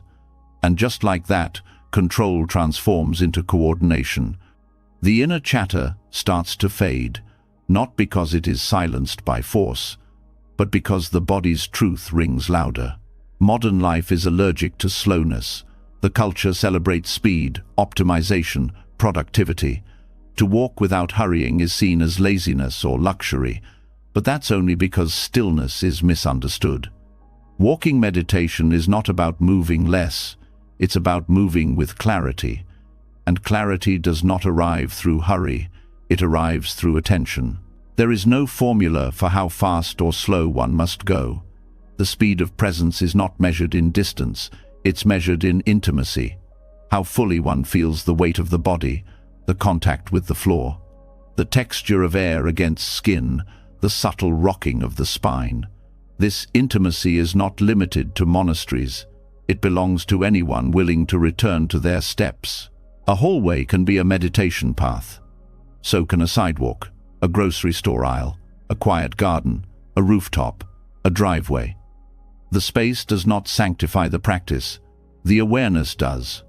And the gift of walking meditation is that it transforms the mundane into the sacred without needing permission. It does not ask the world to be quiet. It invites one to hear more clearly. There are moments when walking like this begins to feel like being walked, as if something larger than thought has taken over. Not possession, but participation. A belonging to something older than personality, deeper than memory. The rhythm of earth meeting foot, breath meeting sky, attention meeting motion. This is the rhythm of life beyond control. And yet, there will be days when the mind resists, when the urge to accomplish reasserts itself, when walking without a goal feels like foolishness. This is not failure. It is the mind returning to its training. And each time presence is chosen again, even for one step, the training begins to shift. One step is enough. It always has been. There's no certificate at the end, no enlightenment badge, just a quieter heart, a more stable breath, a body less at war with itself. These are not small things. These are the quiet revolutions that make life worth living, not because they change everything on the outside, but because they change the relationship to everything on the inside. To walk without arriving is not to wander aimlessly. It is to move intentionally without being enslaved by outcome. It is to reclaim the step as a unit of presence, not progress. It is to meet the ground as a companion, not a platform to conquer. And in that shift, control loses its grip. Not because it was defeated, but because it was outgrown. So if the next walk leads nowhere, let it be enough. Let it be a homecoming, not a delay. Let the world pass by in its rush. Let the deadlines wave from a distance. Let the phone remain untouched. The feet know the way, the breath knows the rhythm, the heart knows the truth. Arrival was never the point, presence always was. When control slips through the fingers, peace quietly enters. Every teaching in this journey, whether from the waves of samsara, the illusion of the five aggregates, or the simple act of walking without arriving, was a gentle reminder. Freedom begins where control ends. If something here spoke to your heart, leave a comment below. It may help someone else find their own release. And if you'd like more teachings like this while you rest, don't forget to subscribe. Let the letting go continue.